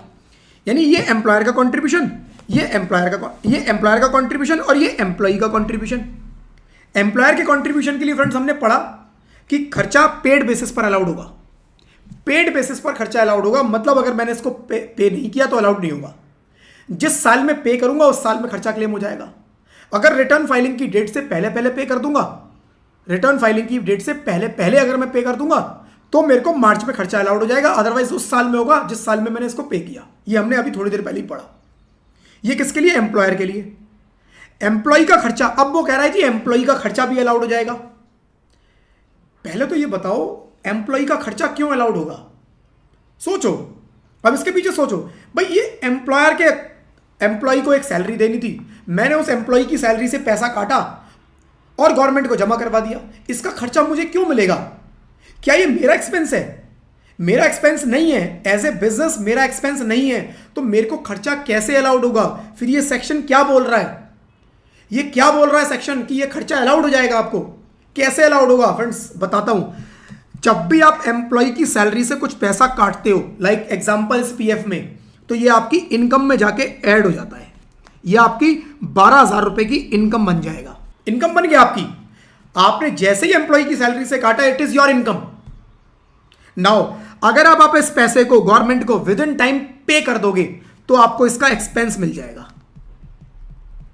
एक्सपेंस, और नेट जो हो जाएगा जीरो हो जाएगा। मान लो आपने काट लिया, 12,000 की आपकी इनकम बन गई, but with in time, with in time कौन सा? जो भी उन एक्ट में लिखा है, उस एक्ट में टाइम लिखा हुआ है कि इतने टाइम में जमा कराओ। विद इन टाइम आपने जमा नहीं करवाया, उसके बाद कराया, कह रहा है ये खर्चा ही डिसअलाउड, परमानेंट डिसअलाउड। फिर ये आपकी इनकम तो बन गई लेकिन ये खर्चा नहीं मिलेगा। पे तो आपको ये करना ही पड़ेगा, आज नहीं तो कल, बाद में भी आप पे ही करोगे, लेकिन खर्चा इसका डिसअलाउड हो जाएगा हमेशा के लिए। ये लिखा हुआ है। अब समझे कि क्योंकि कई बार जब पढ़ते हैं तो हमें कंफ्यूजन आएगा कि यार ये मेरी इनकम ही नहीं थी तो मेरा खर्चा क्यों मिलेगा? खर्चा तब मिलता ना मेरी इनकम होती। तो ये पहले फ्रेंड्स इनकम बनेगी, ये बात भी उस सेक्शन में आगे लिखी हुई है, अभी दिखा रहा हूं, देखो देखो राइट। तो यहां पर क्या कह रहा है? ईपीएफ कंट्रीब्यूशन है as per paragraph 38 of employee provident fund scheme 1952, right.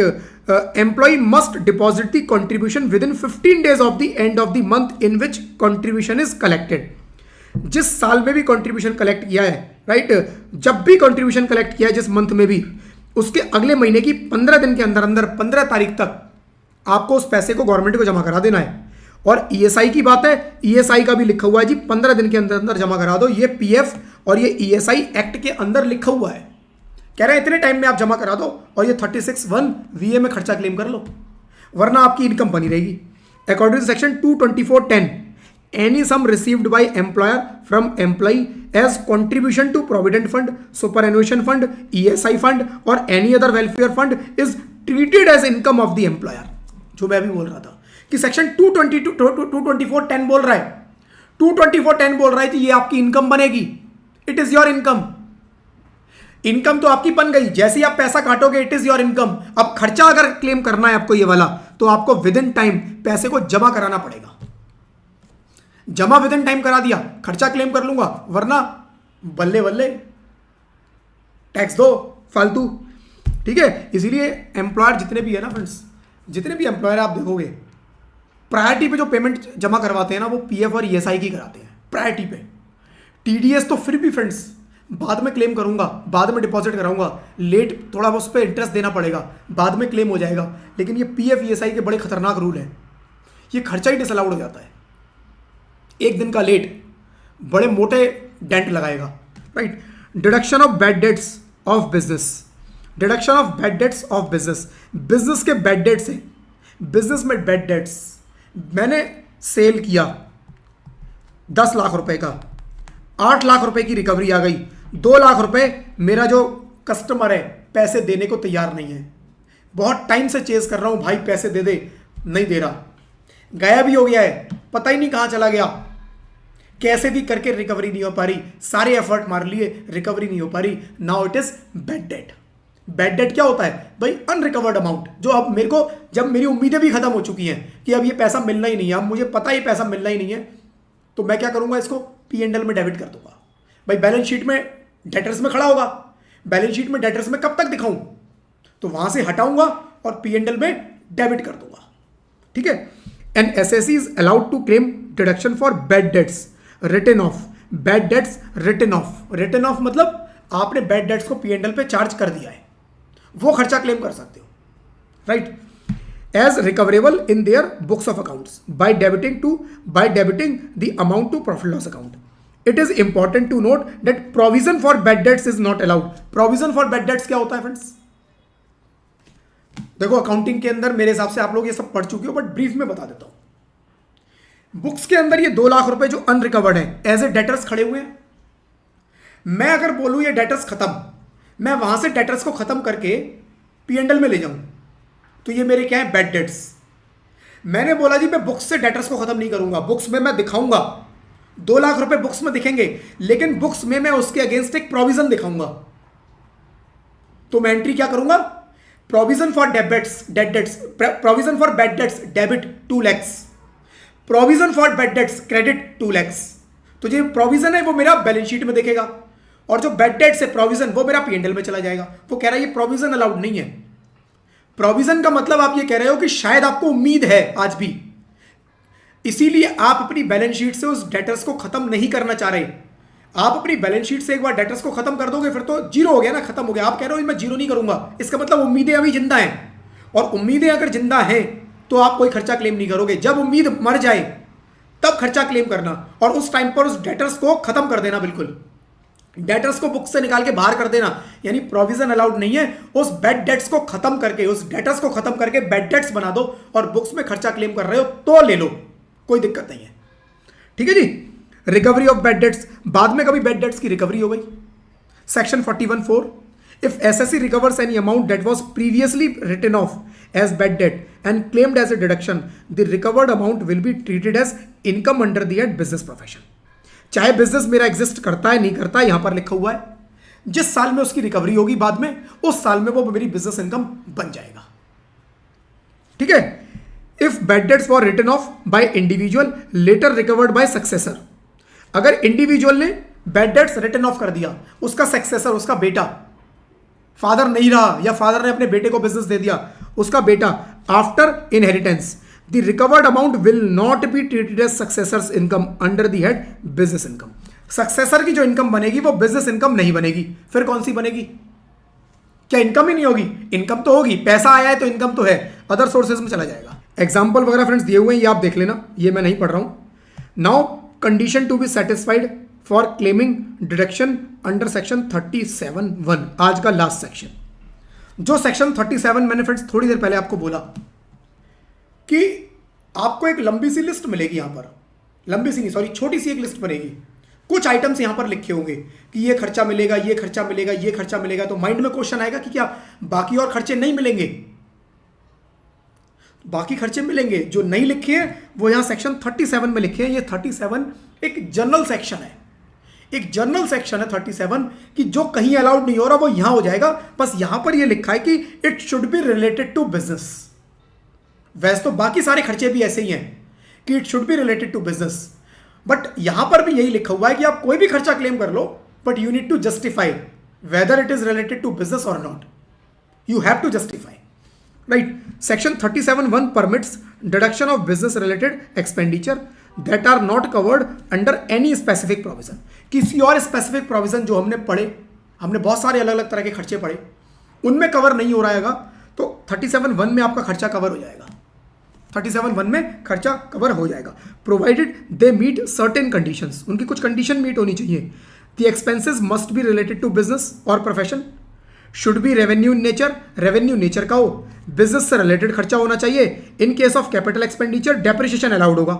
अगर कैपिटल एक्सपेंडिचर है तो P&L पे डेप्रिसिएशन क्लेम करोगे, उसको ऐसे as a asset, capital asset दिखाओगे, और P&L में हर साल उसका रेट के हिसाब से डेप्रिसिएशन क्लेम कर लो।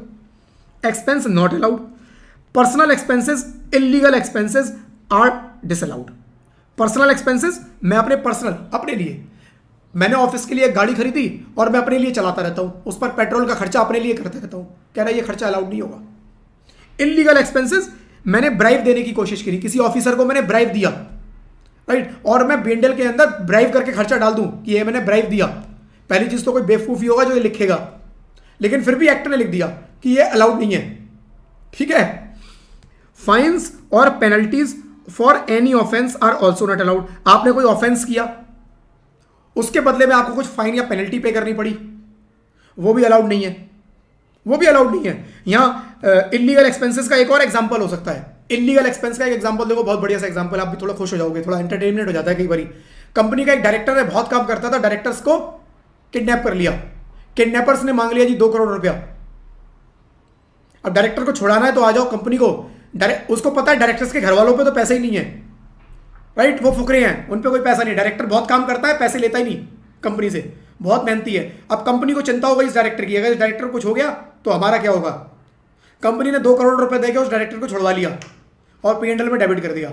वो कह रहा है ये भी अलाउड नहीं है, इलीगल एक्सपेंसेस नॉट अलाउड, ठीक है जी। चलो, एग्जाम्पल ऑफ अलाउएबल एक्सपेंसेस। अब कह रहा है नीचे लिस्ट दे दी है हमने, ये एग्जाम्पल है, ये ध्यान देना, एग्जाम्पल है, it is not complete list, these are only example.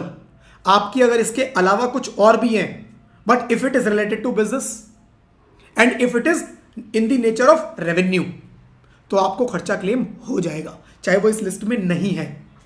ये एक लिस्ट इलिस्ट्रेटिव लिस्ट है, ये एग्जॉस्टिव लिस्ट नहीं है। एग्जॉस्टिव लिस्ट कौन सी होती है कि जो लिख दिया वही है, ये एग्जॉस्टिव लिस्ट नहीं है, ये इंक्लूसिव लिस्ट है, इलिस्ट्रेटिव लिस्ट है, इलिस्ट्रेट किया हुआ है, एग्जाम्पल दिए हुए हैं बस, राइट। कोई आपने एडवर्टाइजमेंट पे खर्चा किया बिजनेस से रिलेटेड, जहां मर्जी कराओ, चाहे टीवी पर कराओ, चाहे इंटरनेट पे कराओ, चाहे एडवर्टाइजमेंट करो, मीडिया, न्यूज़पेपर, मैगजीन, कहीं भी करो, अलाउड। ट्रैवल पे खर्चा करो, बिजनेस से रिलेटेड, अलाउड। एम्प्लॉय की सैलरी दो, अलाउड। एंटरटेनमेंट पे खर्चा दो, खर्चा करो, अलाउड, राइट। एम्प्लॉयज के और कस्टमर के ऊपर अलाउड है।